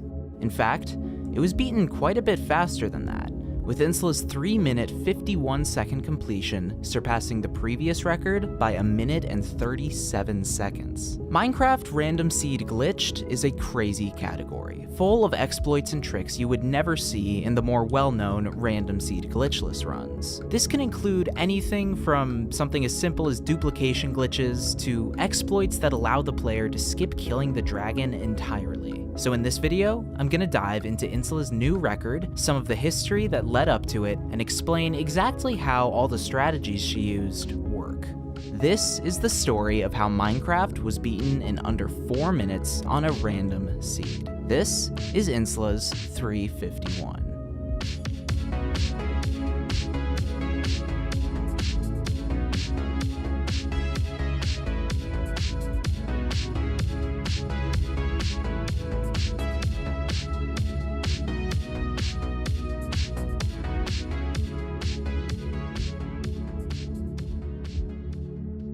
We can't quite dive into the new record without understanding its context and what came before it. Random Seed Glitched runs, or RS runs as I'm going to call them from now on, have a rich competitive history, but most of that history takes place on version 1.8, and Insla's record is on version 1.16. Ever since Minecraft's leaderboard was split into 3 different version categories, versions 1.14 and on have had their own distinct leaderboard, but RS runs in the later versions just weren't very relevant at first. Even when version 1.16 came out, which was revolutionary for random seed speedrunning in general, the 1.8 glitched record already stood at under 8 minutes, and no one was going to touch that anytime soon. Because of this, there were very few people even trying out the category, which only confounded the lack of progression. But as you might know, 1.16 quickly became by far the fastest version for Random Seed Glitchless, and a lot of the strategies that were developed for those runs could be applied to glitched runs too. So despite the low amount of players, the 1.14 plus RS record started to creep lower. On August 28th, 2021, Oscar33 got the first sub-10 in the category with a 949. 7 months later, Sir Palmtree took the record with a 927. And 3 months after that, on June 13th, 2022, Insla broke through with an 844. Now, this record was the first sub-9 on a random seed in this version. It was the quickest time cut relative to the previous world record we had seen in the category, but most importantly, it marked the first time that the 1.14 plus glitched record was faster than the glitchless one. If that seems a little silly, it's again because the category had so few players, and the world record meta at the time was almost entirely the same as Random Seed Glitchless, with the basic duplication glitch the only real exploit used to save time in Insla's 844. Basically, the category wasn't super interesting back then, but it was finally starting to get some momentum, and just 4 days later, that would be re-emphasized in a big way. as Rubly destroyed the record with a 704. In her run, she didn't use any major new exploits Insula hadn't, but with a ruined portal at spawn, she was able to enter the Nether over 2 minutes faster than Insula, and the time saves from duplication were enough to let her coast far past both the glitchless and glitched records for 1.16. But just as exciting as that was the fact that it suddenly looked like 1.16 could be the new best version for Random Seed Glitched. In the past couple of years, the pre-1.9 RS record had been lowered to where it currently stands, a 626 by Pixfumi, so version 1.8 still held the title, but it was now a title that was very much within reach. By the way, let me know in the comments if you want to see a video about the history of glitched records on 1.8, which is a very different category. No one touched Rubly's record for another 8 months, but on February 9th, 2023, Jared seemingly made the breakthrough that would put 1.16 RS on top, with a 604. However, because of a bug in the in-game timer, it didn't accurately track his in-game time as he completed duplication glitches, and his run was retimed to 641. Still a 1.16 record, but 5 seconds away from being the overall Random Seed world record. 2 months later though, Rubly returned with a monumental 528 that, for the first time in this category, officially became the fastest Random Seed run ever completed in Minecraft. In addition to spawning on ruined portals, Jared and Rubly's runs took advantage of some huge new glitches and strategies, but I'm gonna break all of that down when we get to it in the run. With Rubly's landmark world record though, the stage was set for runners to see just how low Random Seed Glitched could go. But for the next 7 months, no new records were set, for 2 reasons. 1, the category still just didn't have that many runners, and 2, the conditions to set up an optimal Random Seed Glitched run don't come around that often. Meaning, even runners who do play Glitched don't typically try to reset efficiently for that. Instead, they'll be playing another category, happen to come across a seed that could work well for Glitched runs, and take advantage of it. And on January 1st, 2024, as people around the world welcomed in a new year, Insula did that in a huge way. So with that history behind us, it's time to break down Insula's world record. But first, I want to take a minute to tell you about the sponsor of today's video, Honkai Star Rail. Honkai Star Rail is a new multi-platform space fantasy RPG from Hoyoverse, the creators of Genshin Impact. And it's free to play. If you've ever wanted to go on a space adventure where you can explore new worlds, fight enemies, solve puzzles, and search for treasure, all the while being immersed in a world full of impeccable animation and music, you're in the right place. With more than 30 unique playable characters, plus new turn-based gameplay that's easy to pick up but highly tactical, Honkai Star Rail is a super fun game. And with over 80 million downloads in just 6 months, I'm not the only one who thinks so. It won Best Game on the App Store and Google Play in 2023, and it won Mobile Game of the Year at the Game Awards. It's also available on PC and the PlayStation 5. And best of all, you can sync your data across platforms, so you can play on whichever device you choose. Honkai Star Rail just launched a major update, version 2.0, which adds a ton of new content, even new playable characters. Black Swan is an elegant woman with a mysterious aura. In battle, she's a force to behold with amazing DOT damage capabilities. As for Sparkle, she's a mysterious and mischievous girl capable of restoring skill points for her allies. But that's not all. In the all-new world of Penacony, you embark on a journey to a luxurious hotel with a hidden side, the Realm of Dreams. You won't want to miss out on awesome new gameplay features, plus the new 4-star character of Misha, an ice-type destruction character who's also a friendly hotel doorman. There are exciting online and offline events happening all over the world. Clocky and Dreamscape make their way to the Las Vegas MSG Sphere on February 4th.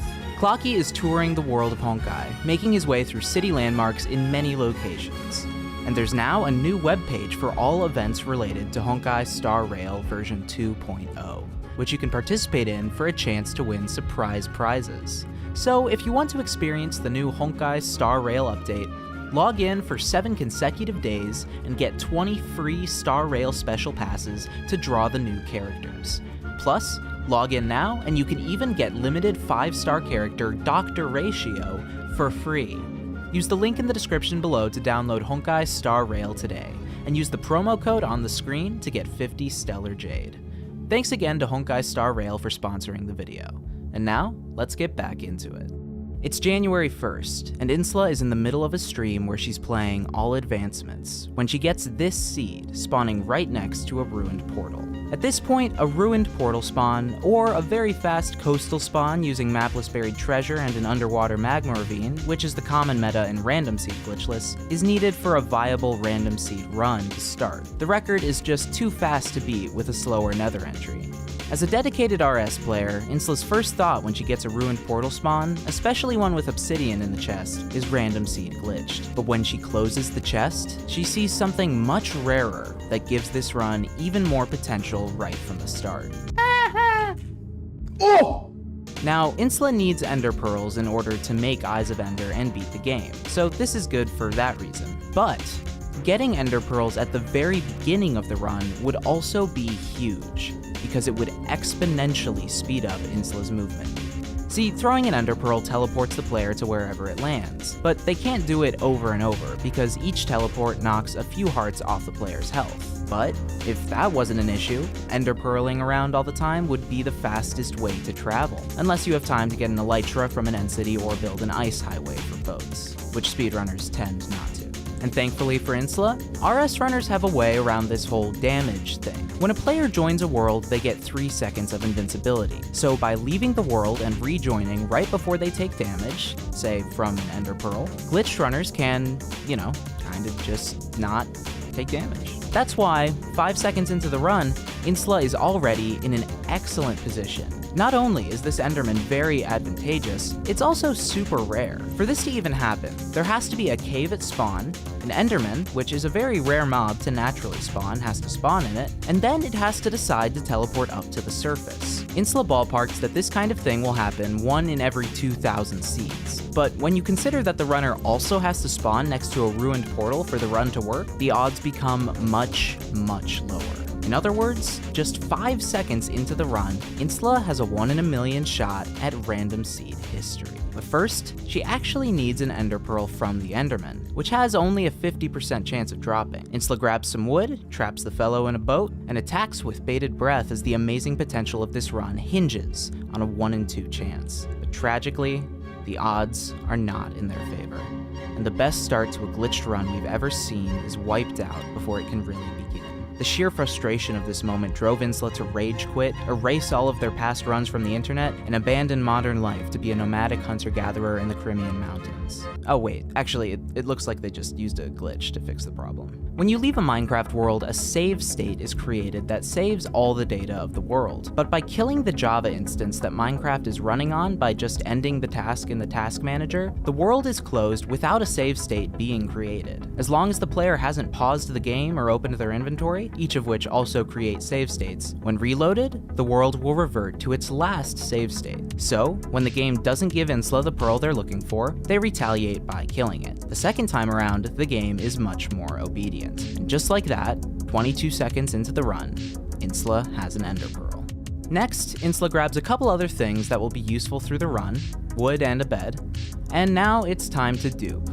To do this, they throw all the items they want to duplicate on the ground, then kill their instance of Java, so a save state hasn't been created yet. Importantly though, when the Minecraft window is forcibly closed, the game interprets that as a crash, and when the game crashes, it quickly saves all the data it has about physical objects in the world, like the position of the player and other mobs, but it doesn't save information about the player's inventory. So, when they rejoin, the player has the items they had in their inventory when the last save state was created, but those items are also saved in the world, so the player can collect a second set of them. Back in my day, we duplicated items the old-fashioned way. 2 people taking items out of a chest at the same time on Minecraft Pocket Edition. I guess that wouldn't really help Insula in this situation, though. Fast forward a few more minutes, or a few seconds if you're an in-game timer, which I hope you're not, and Insula has all the ender pearls, obsidian, gold, carrots, beds, wood, etc. that she needs. She builds her nether portal, and she's into the nether at 56 seconds. This is a pretty good enter for RS standards, although sub 40 or even 30 second enters with all the needed materials, albeit without the ender pearls already taken care of, are very doable. Rubli's record had a somewhat slow enter of 122, so Insla's on great pace. She only needs one thing in the Nether, a Nether fortress, where she needs to kill just one blaze, do that as many times as she needs to get one blaze rod, then turn that into infinite blaze rods. And after looking around for a few moments, she sees it. Just a minute and 12 seconds into the run, Sorry, Rubli. and it's evident that Rubli's record is in a whole lot of trouble. Insla makes their way over to the fortress, using the invincibility frames to ender pearl around freely, and hoping for a ghast to spawn. Come on, gas spawn, gas spawn, gas spawn. If you're wondering why they would want a ghast in an any percent speedrun, I'll come back to that a little later. They get into the Nether fortress at 125, and are greeted by a blaze on their bridge, which helpfully drops a blaze rod on the first try. Next, it's just a matter of some quick crafting and some more duplicating. And Insla is building another Nether portal and blind traveling back into the overworld at under 2 minutes, which even for this category is simply crazy. Think about it. All Insla has to do from this point is locate the Stronghold, Nether travel to a new spot to build a new portal and travel into the Stronghold, then go to the end and kill the dragon. And all of the movement sections of that will be greatly aided by her being able to infinitely ender pearl. Another way to look at it? In Rubli's 528, she blind traveled out of the Nether at 333. So Insla has already put 90 seconds of separation between herself and the record she needs to beat.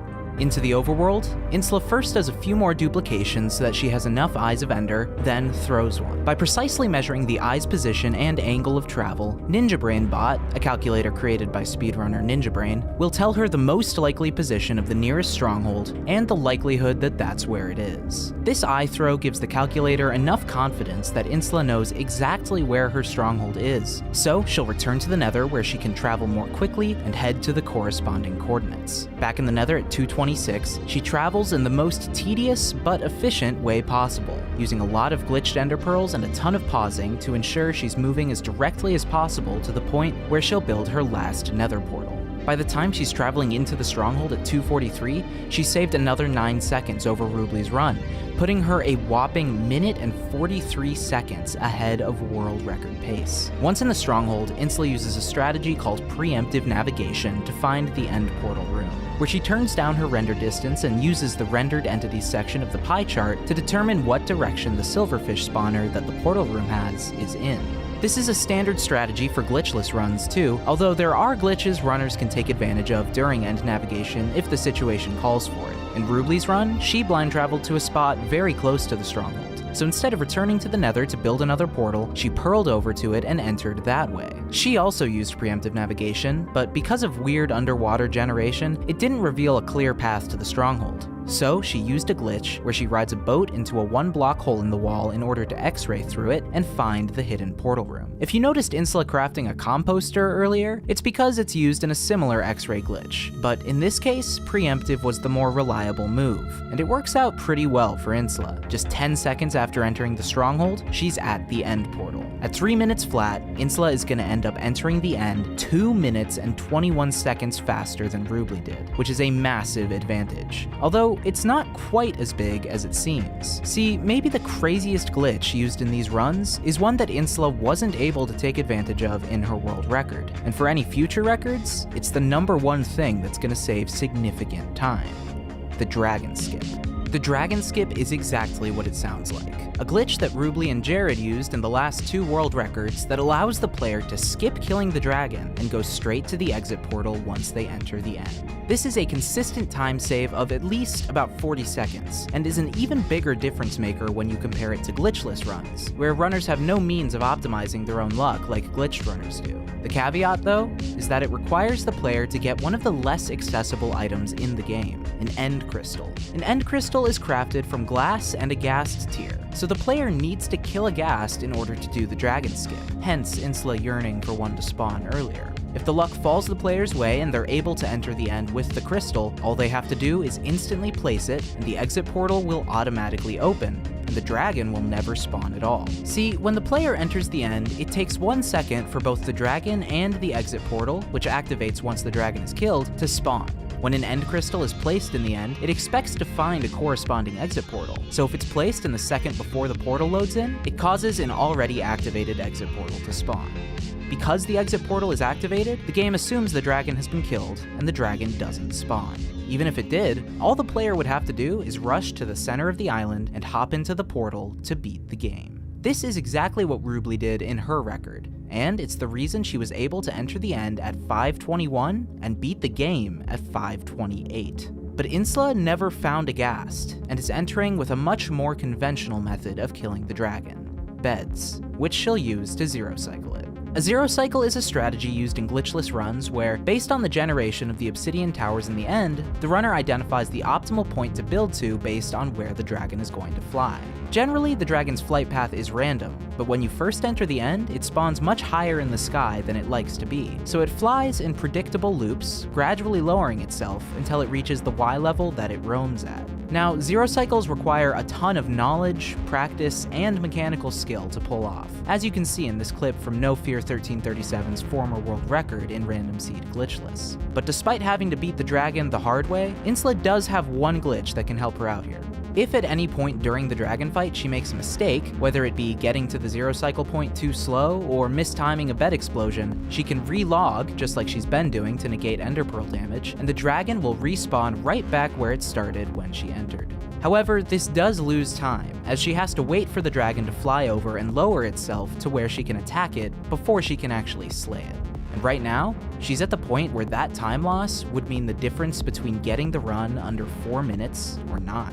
So, in a run that's been full of complicated glitches and time-saving exploits, Insla is going to take on this Ender Dragon the old-fashioned way. It's not going to be easy. Into the end, she pauses for a few seconds to breathe and prepare herself.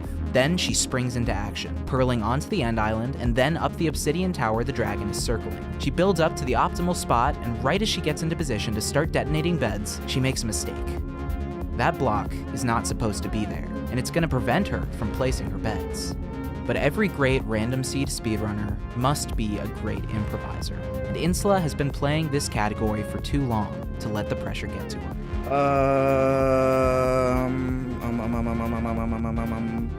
She quickly builds a new bed spot to the side, and with the 4-minute mark approaching, all she can do is finish out the run and take her shot at changing Minecraft speedrunning forever.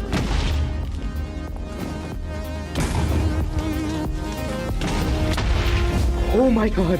Oh my god, please, please, please. Please.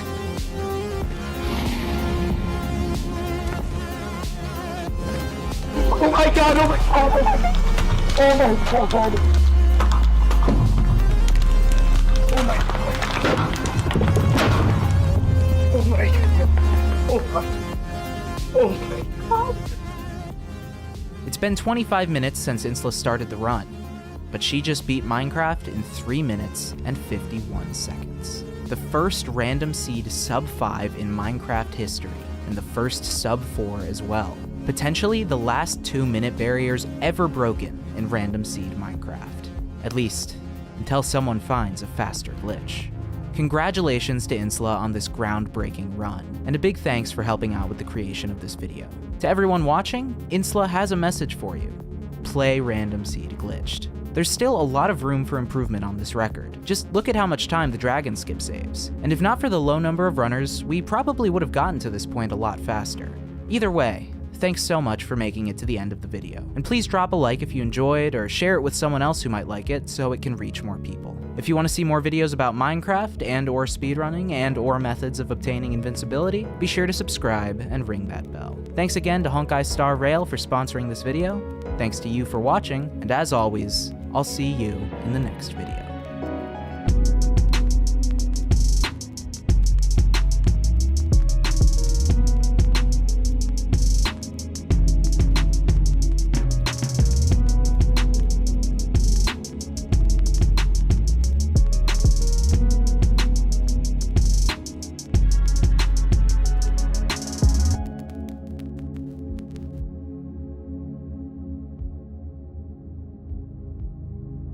In the past week, 2 different Minecraft speedrunners have had runs that have pushed the boundaries of the game. One that successfully beat the world record, and one that was a near miss at an even faster time. With the previous record standing for over 7 months, that's pretty unlikely, but what's even crazier is that these 2 runs didn't even use the same meta. The runs happened in what is currently Minecraft speedrunning's most exciting category, 1.15. And in this video, I'm going to show you just how these runs were pulled off, and why this category has many more world records coming in the near future. These runs take mechanical skill, mental agility, and above all, dedication. And in this video, I'm going to break down how for one runner, it all came together, and how for another, it all fell apart. So sit back, grab a snack, and enjoy the greatest runs by the greatest runners in Minecraft 1.15 speedrunning. This is Oneshot's 1347 and Connor's 1405.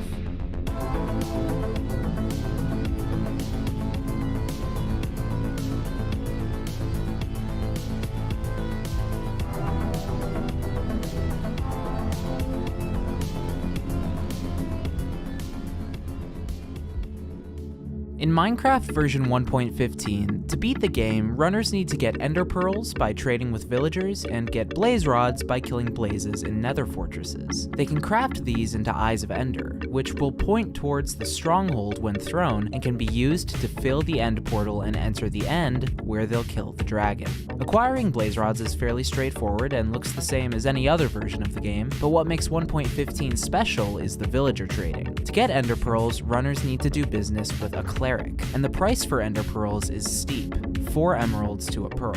That's not all though. To offer the ender pearl trade in the first place, the cleric needs to be leveled up twice, which requires an additional 10 emeralds and 60 gold ingots, if the runner uses the most efficient trades. This meta is called Insomniac strats, and it's both the most viable meta for the world record and the one with the fastest theoretical limit. You'll see it in more detail later, but the gist of it is this. Before going to a village and trading, runners need to get 34 emeralds and 60 gold ingots in order to get all their ender pearls. If only they were that dedicated to getting bling in real life. No, you know what? This is probably way cooler. So with that basic rundown in mind, let's get into the story of Oneshot's world record. Muhammad Ali, Michael Jordan,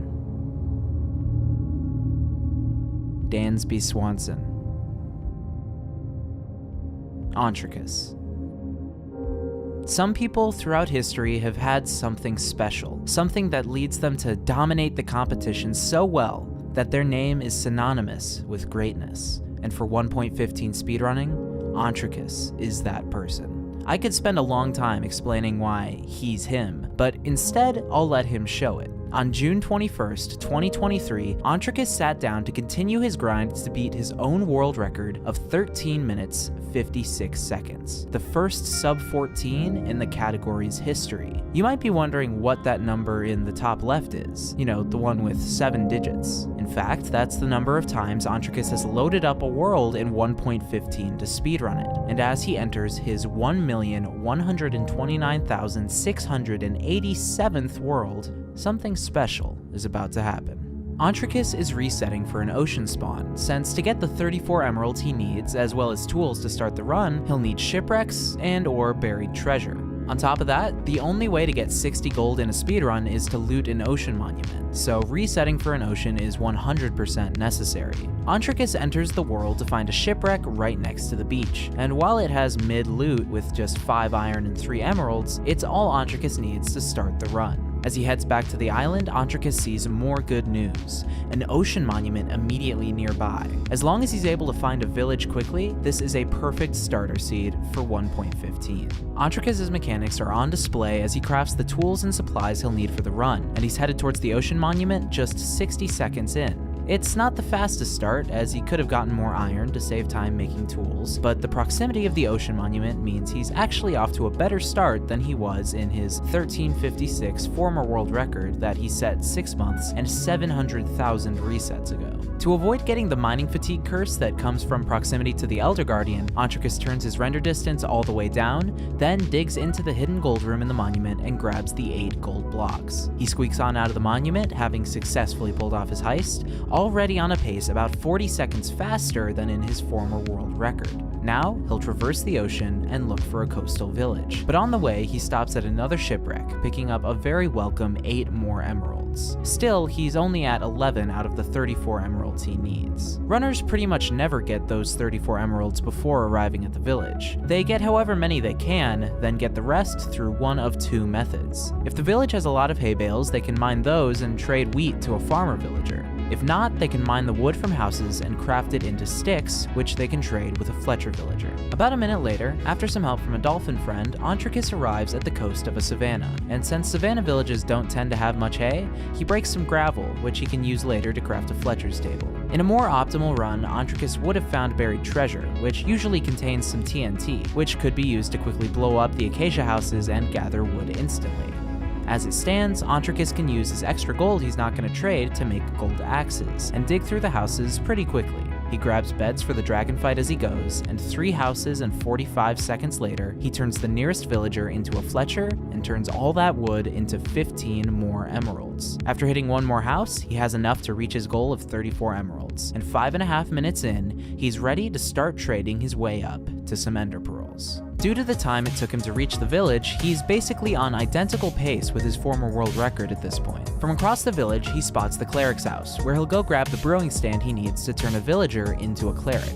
As he trades with the villager, he'll be balancing 2 stats that will have the villager offer him its best prices: reputation and demand. Once he trades with a single villager 10 times, his reputation will increase, and the villager will offer him discounted prices, which is perfect because he has to trade for redstone 10 times to level a cleric up. You can see that once the level 2 gold trade is unlocked, the villager offers Ontricus an emerald for 2 gold instead of 3. Demand works in the opposite direction. If a player trades for a certain item enough times with a villager, when the villager restocks, it will increase the price of that item. In some cases, players will manipulate this by completing 1 less than a specific amount of trades in order to extend the villager's discount, but Ontricus has enough gold that he doesn't need to.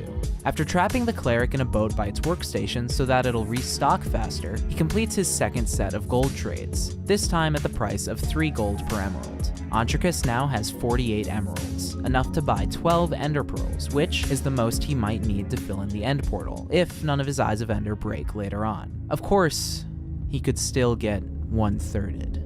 Easily the most frustrating part of 1.15 speedrunning is that when a cleric levels up from level 2 to 3, there's a 2 in 3 chance that they will offer an ender pearl trade, but there's a 1 in 3 chance that they will offer glass bottles. So far, no one has figured out how to beat the game with glass bottles, so 1 in 3 world record pace speedruns, and speedruns of any kind on 1.15 end at this exact point in the run. But of course, this isn't one of those runs. Ontricus buys his 12 ender pearls and is ready to leave the village, looting 1 last house for a bed and a second bucket, which will come in handy when setting up the 1 cycle. He's out of the village at 6:30, about 15 seconds slower than his former world record. The next step is to go to the Nether, and in that run, Ontricus found a lava pool right next to the village that he used to make a Nether portal. In this run, Ontricus will head out to the ocean, hoping to find a magma ravine he can use for the same purpose. And immediately, he does. In fact, he's so fast with his Nether portal that he enters the Nether just 3 seconds behind his former world record. He's been neck and neck with his old record throughout the entire run, but what happens next gives him a big advantage. In his old run, he had to use the pie chart and render distance manipulation to find and get to a Nether fortress, which ate up an entire minute. This time, he spawns right on top of it. It takes him a while to get to a blaze spawner, but once he does, he gets right to work. He needs 6 blaze rods, as each rod is crafted into 2 blaze powder, and an eye of ender takes 1 blaze powder. The first 3 blazes that spawn yield 2 blaze rods, which have a 50% chance of dropping for each killed blaze. As he waits for the next set to spawn, he digs out the area around the blaze spawner, which lets more blazes spawn on average. He could have done this faster by detonating one of his beds, like he did in his old record, but with a slightly better pace, Ontricus decides to play it safe and save all of his beds for the end fight, which can be tricky in 1.15. 2 blazes spawn in the next round with 1 rod dropping. He gets 2 more rods from the next 3 blazes and survives a fire mishap, but he still needs 1 more. An optimal run would get all the necessary blaze rods in just 2 or 3 rounds of blazes spawning, but his old record took 5 rounds to get the rods, so Ontricus isn't losing time here. And sure enough, the next blaze he kills gives him his 6th rod, and he books it. With his nether portal right nearby, Ontricus can save all his ender pearls, and he's on great pace to not do that. After almost unaliving himself on world record pace, Ontricus has to use one of his ender pearls to get back to his portal, and hope that the end portal has at least 1 eye filled in, which has a 71.8% chance of being true. He's back into the overworld at 9 minutes and 40 seconds, a whole 55 seconds ahead of his former world record, and thus on world record pace by a margin of 55 seconds. In other words, the pressure is on.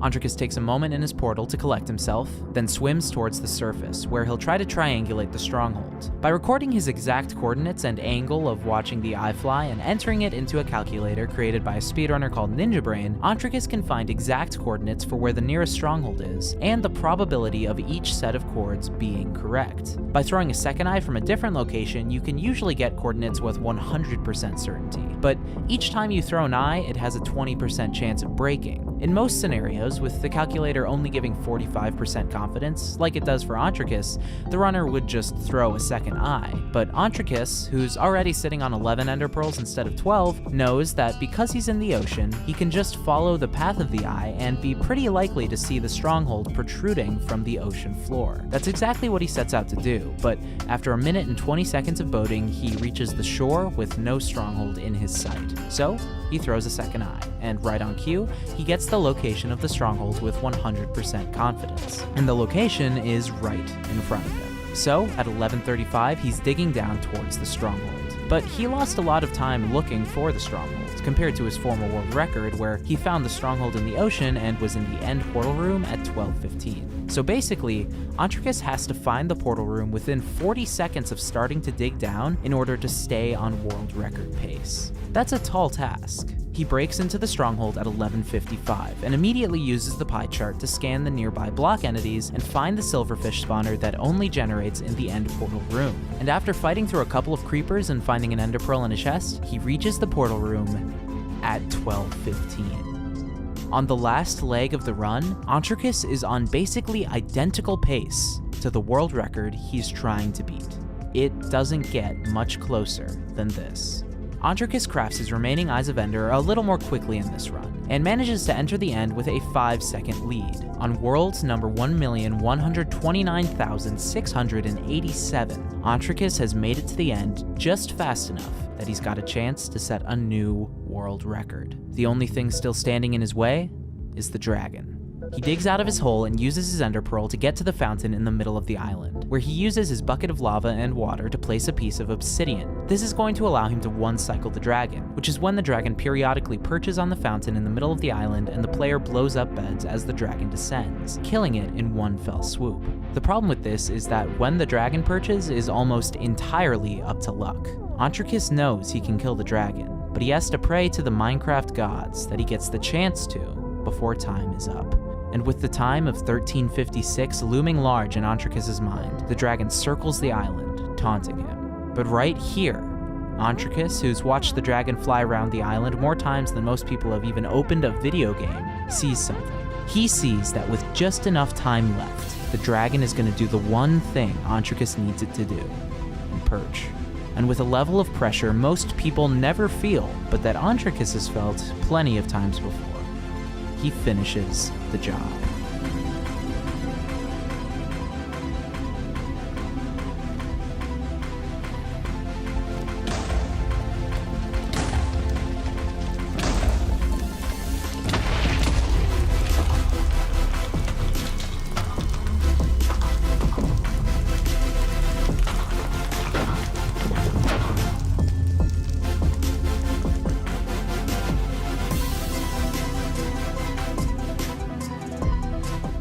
"13 minutes, 47 seconds. The second ever sub 14. Something that no one else has ever done. Ontricus can finally rest, but that doesn't mean everyone else will. And just 4 days later, on June 25th, Connor pulled off a run that 90% of the way through was even faster. In fact, it wasn't even close.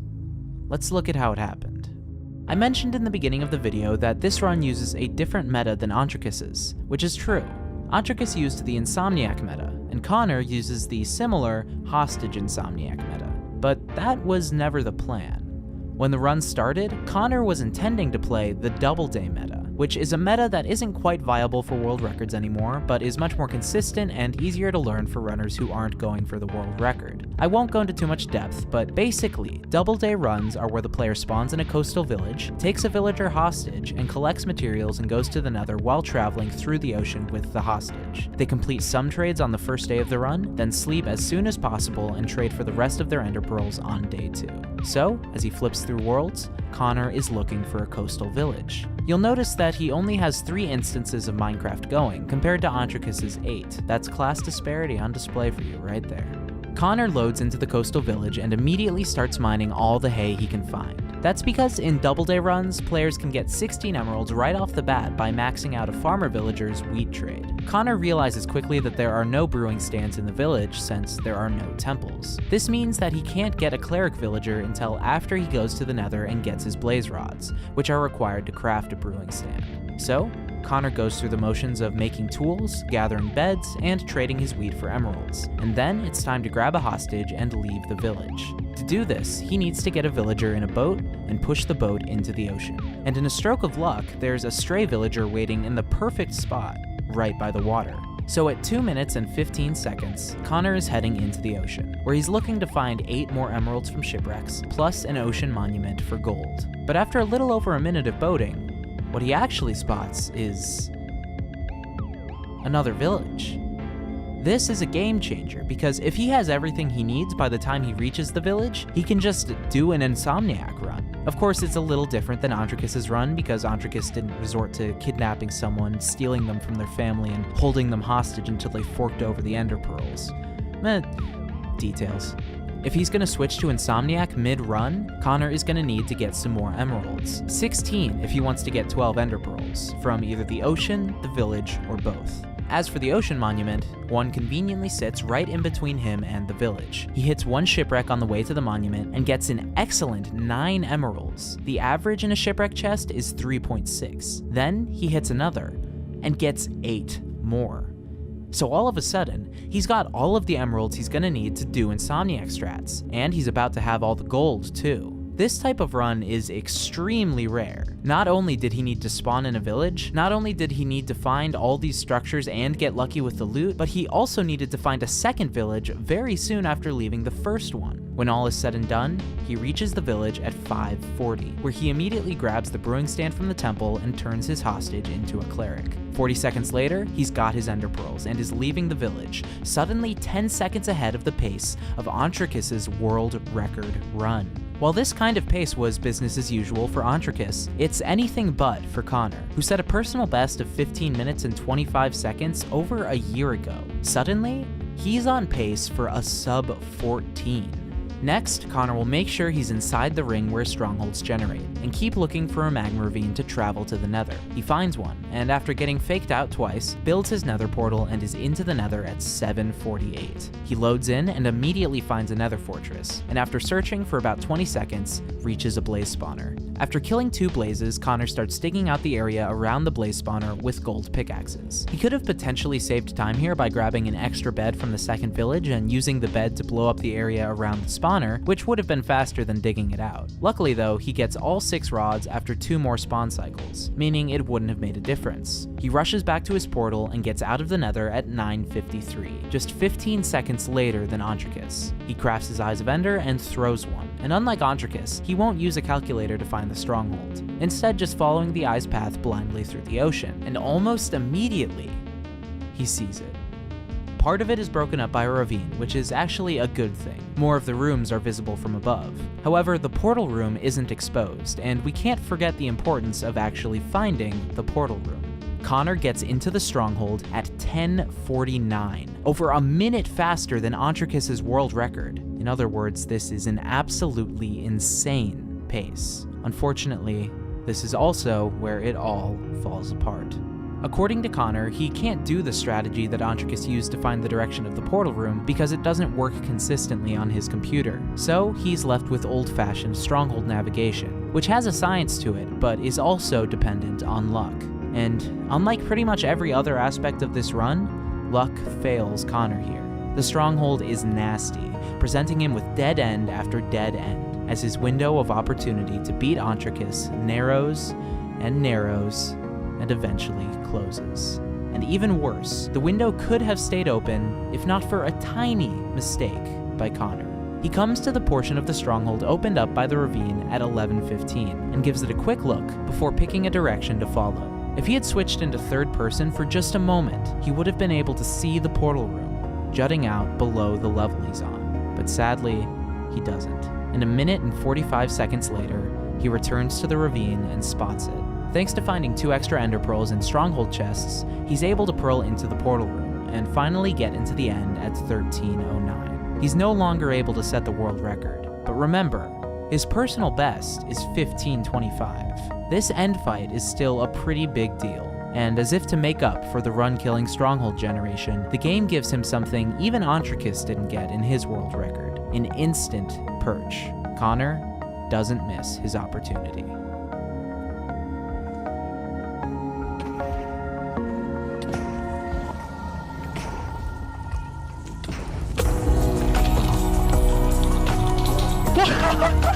Oh my god! I'm gonna fucking cry, I don't even know.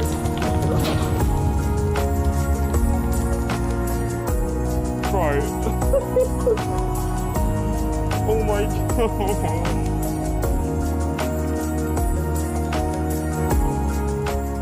14 minutes, 5 seconds. The fastest run by any player not named Oneshot in 1.15. And the craziest part?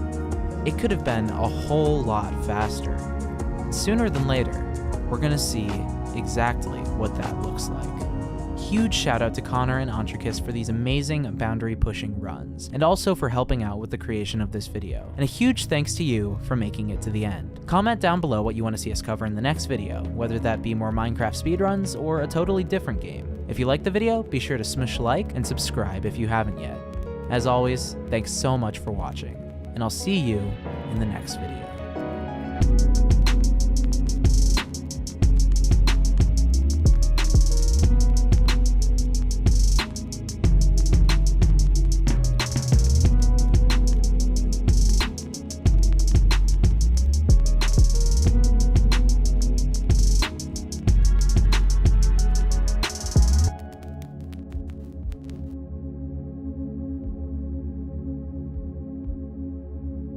The Minecraft Bedrock Edition Random Seed Glitchless World Record is one of the biggest records in Minecraft speedrunning, and on March 11th, it was beaten for the first time in almost a year. The massive breakthrough by longtime Bedrock runner Craze beat his own personal best by over 90 seconds, and took down the previous record by 35, the biggest world record cut in the category since 2021. Between Craze's storied history in Bedrock speedrunning, the huge time cut, and the crazy history that developed in the year leading up to this run, including a massive record being rejected from the leaderboard, this new record by Craze is one of the biggest events we've seen in Minecraft speedrunning in a while. And that only becomes more clear when you watch the run itself.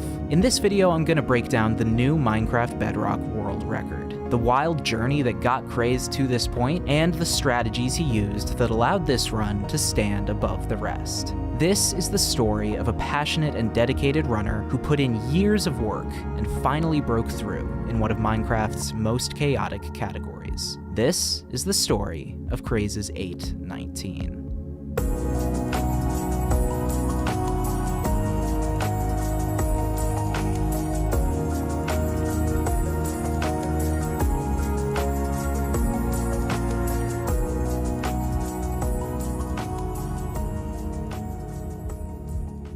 For those of you who haven't seen a Minecraft Bedrock speedrun before, I'll quickly explain the absolute basics. They're very different from the more well-known Java runs, which typically follow a straightforward progression of spawning in the overworld, entering the Nether, acquiring blaze rods and ender pearls, traveling to the Stronghold, and going to the end and killing the dragon. The Bedrock meta, though, involves spawning in the overworld and finding a village, and using that to find the Stronghold. I'll explain how that works later in the video. Then, going to the Nether from the Stronghold to get pearls and rods, returning to the Stronghold, going to the end, and finishing the run.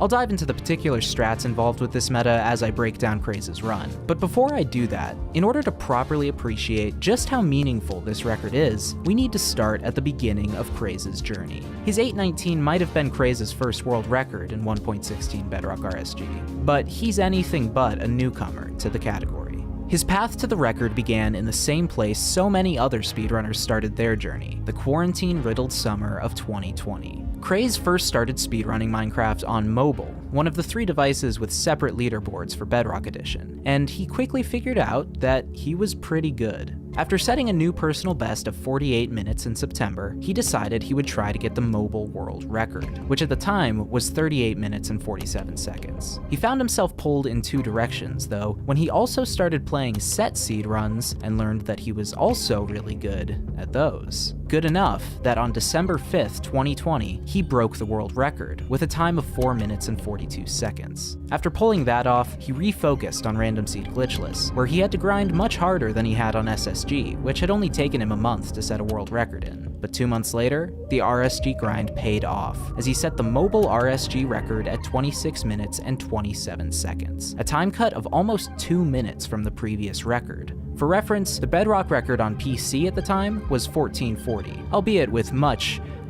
easier controls.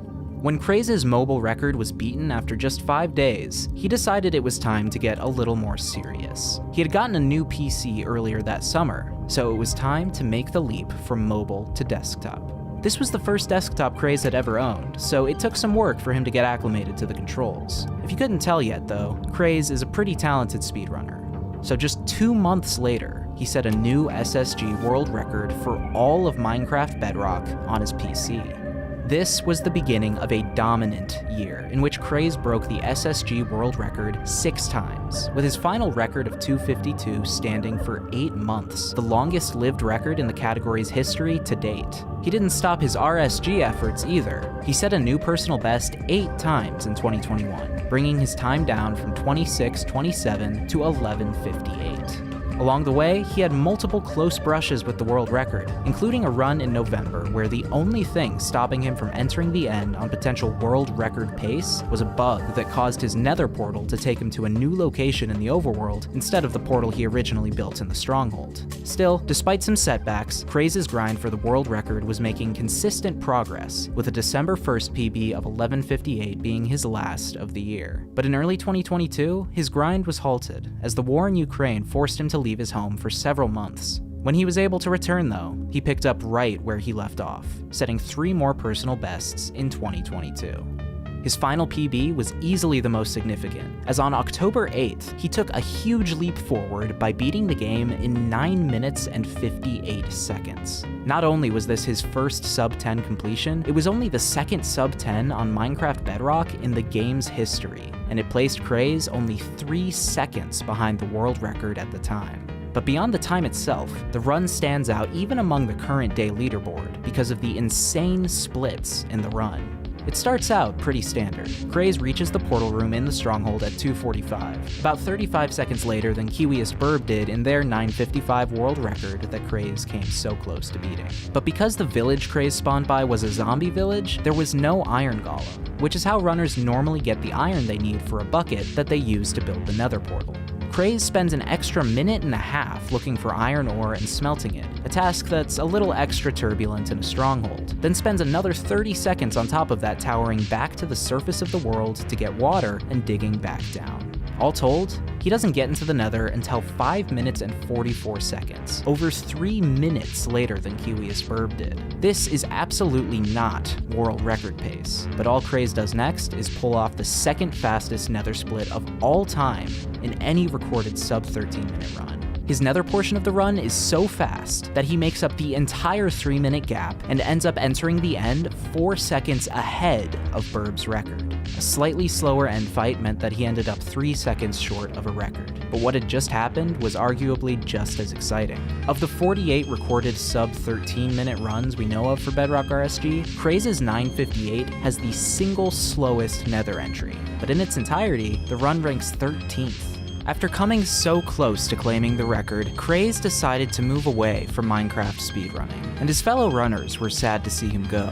According to former record holder Danny15, the Bedrock speedrunning community is very tight-knit, and whenever a runner leaves, a part of the community dies. When he left, Craze told Danny, who was 5th on the leaderboard and had never held the record before, that he wanted him to get the record. And when he did so, not once, but twice in early 2023, he dedicated his record to Craze. This came during a stretch in Craze's absence that was maybe the wildest few months in the history of Bedrock speedrunning. In March and April of 2023, the record was beaten 3 times. First by Danny15, then LOL869, who was the first to break the 9-minute barrier, before Danny15 ultimately took the record back. But on May 21st, the category seemed to be permanently upended when LOL869 pulled off a shocking 6-minute 45-second run that wasn't just the fastest Bedrock run, but the fastest run in all of Minecraft random seed glitchless. But it wasn't to be. After being reviewed by the mods, the run was determined to be unverifiable due to LOL869 using a resource pack and a macro that were not allowed. Although the mods did say that they had no definitive proof the run was intentionally cheated. To this day, top runners are pretty split on whether they think the run was legit, but sadly, we'll probably never know. With that run looming as one of the biggest what-ifs in Minecraft speedrunning history, the category settled down for the rest of the year. And after about a year of absence, Craze realized he just couldn't stay away from the game he loved. In that year, the world record had been lowered by a minute, but Craze's iconic 9:58 still ranked 5th on the leaderboard. In fact, he credits that run with motivating him to return to the grind and not look back, saying he wouldn't have gotten where he did without it, and that it still is, and always will be, his favorite run he's played. Craze was back to work, but several months passed without him being able to top his 9:58, let alone Danny's 8:54. But for a runner with as much dedication and passion for the game as Craze, it seemed to only be a matter of time before he had his moment. And on March 11th, that moment finally came.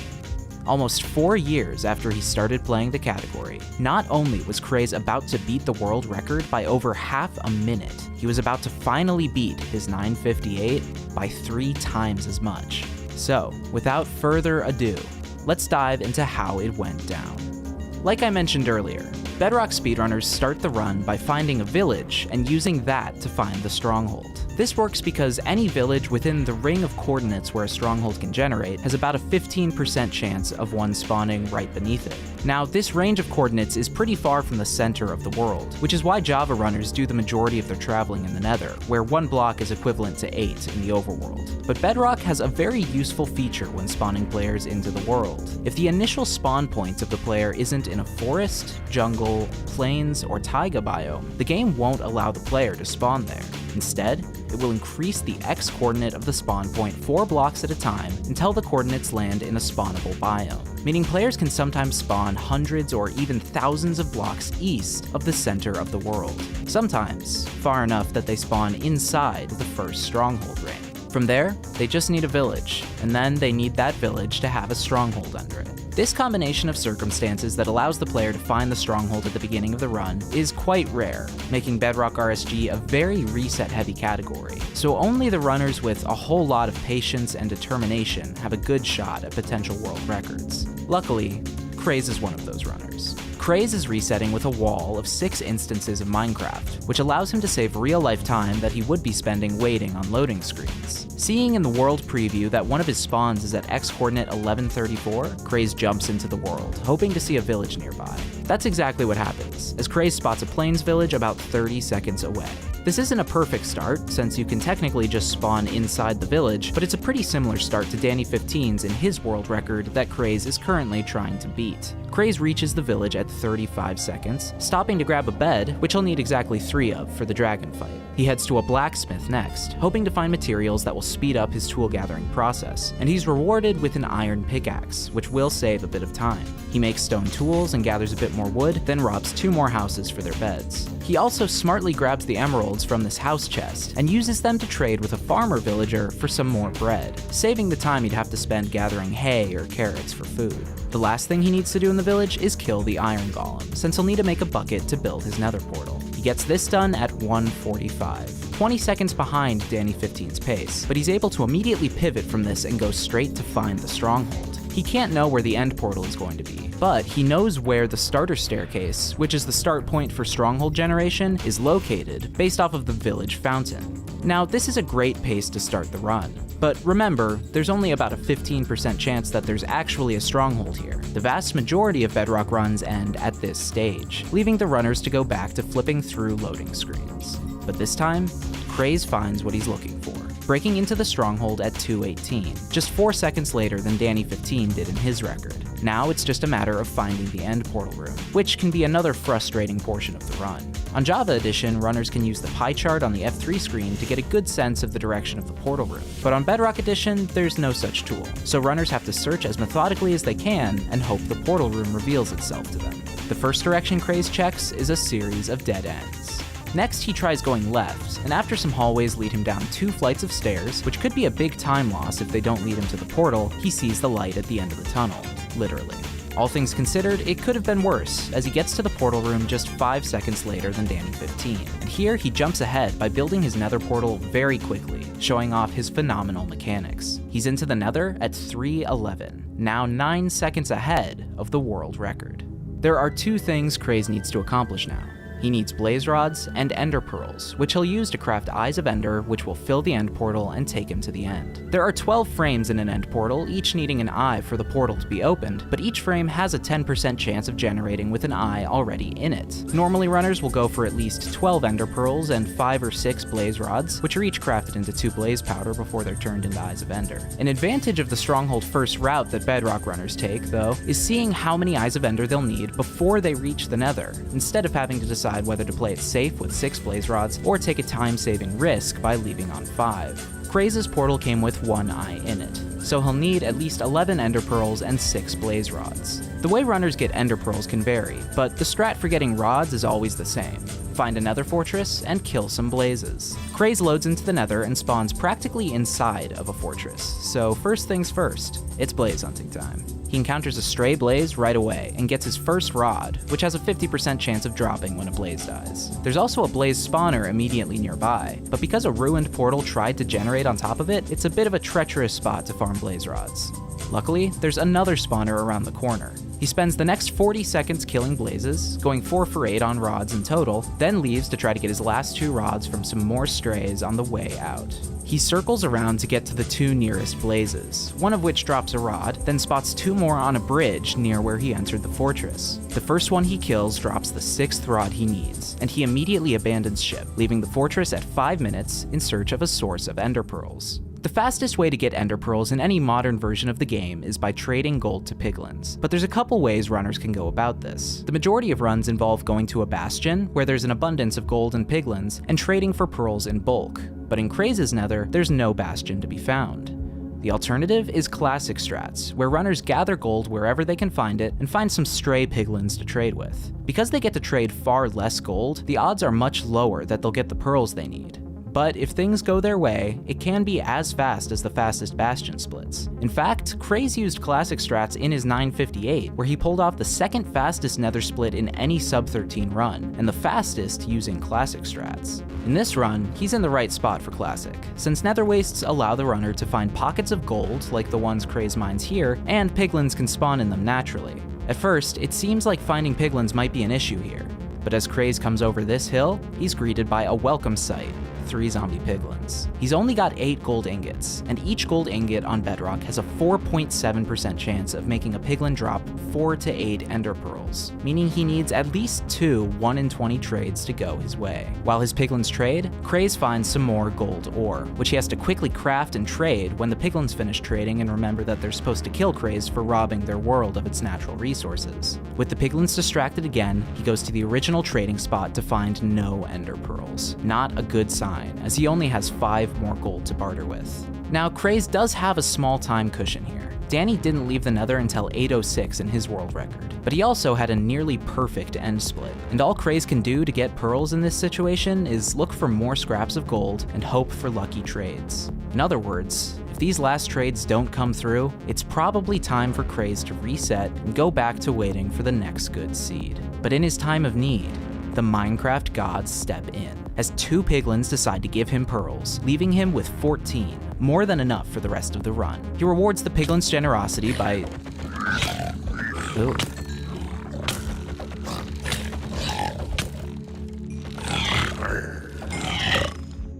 Oh my god. Craze books it back towards his nether portal, as suddenly, the finish line and a potential world record are in sight. While this record is generally very well played, one small time loss here is that Craze decides not to throw one of his remaining ender pearls to cover some of the distance to his portal, which he did intentionally because he didn't want to choke in a stupid way. He gets to his portal maybe 10 seconds slower because of it, but still, he's back into the Stronghold at 7:30, and 5 seconds later, he's in the end. Right now, he's 37 seconds ahead of Danny 15's world record pace. His 7:34 end entry is the second fastest ever in a completed run, behind only Danny's 7:18 enter in the first world record he set almost exactly a year before. If Craze can finish the game in the next 80 seconds, then 3 years of dedication, hundreds of thousands of resets, and countless close calls that left him just short will have finally paid off in the biggest way possible. There's only one thing left standing in his way: the Ender Dragon. In Minecraft Bedrock, runners have a unique approach to killing the Ender Dragon. Before they can do anything, they need the dragon to perch at the fountain in the middle of the end. This has a roughly 50-50 chance of happening right away when the runner enters the end, but it can also take much longer. How long it takes is just up to luck, making the length of the end fight frustratingly out of the runner's control for the most part. Although the dragon does perch more quickly and at shorter intervals on Bedrock than Java, where it's an even bigger problem. Once the dragon is perched, the runner builds a tower adjacent to the direction the dragon's head is facing, and places lava at the top of the tower, letting it run down the sides. The player will kill the dragon with beds, but when they do this, the dragon will try to fly away. The lava tower slows the dragon down enough that the player can get 3 beds off before it's out of reach. This isn't quite enough damage to finish the dragon off, though, so first the player deals melee damage to the dragon, leaving just enough health that the dragon's flight response isn't activated. To help with this, they take advantage of a bug where by hitting the dragon's underbelly with a projectile, this is usually either an arrow or an ender pearl, they're able to deal full critical attack damage with a weapon, something the player normally can't do to the dragon. Once the melee is done and the tower is built, all that's left to do is blow up the beds, and the dragon's dead. It's a straightforward route, and in Craze's run, the only major factor remaining is when the dragon perches, and if Craze can execute what he needs to. 80 seconds to break the record. It's now or never. Craze spawns on a floating platform and uses one of his remaining pearls to teleport onto the end island. He takes a moment to organize his inventory as right in front of him, the dragon perches. Technically, Craze could save a couple of seconds here by using a slightly different method called stacking, where he would build the lava tower directly from the ground using Bedrock's weird block placing mechanics, then deal all the damage to the dragon at once, skipping the time spent jumping up and down from the tower. But again, he makes a conscious decision here to take the slight time loss in exchange for consistency. Stacking doesn't work 100% of the time, but the usual route does, meaning now that the dragon is perched, all Craze has to do is lock in and finish the run, like he has thousands of times before. He places the obsidian at his first bed, he pearls at the dragon and chops at it with his pickaxe. He runs a few blocks out and stacks up. The 8-minute mark passes, still plenty of time. It's all just execution. He puts his last 2 beds in his hotbar, places the lava, leaps down, and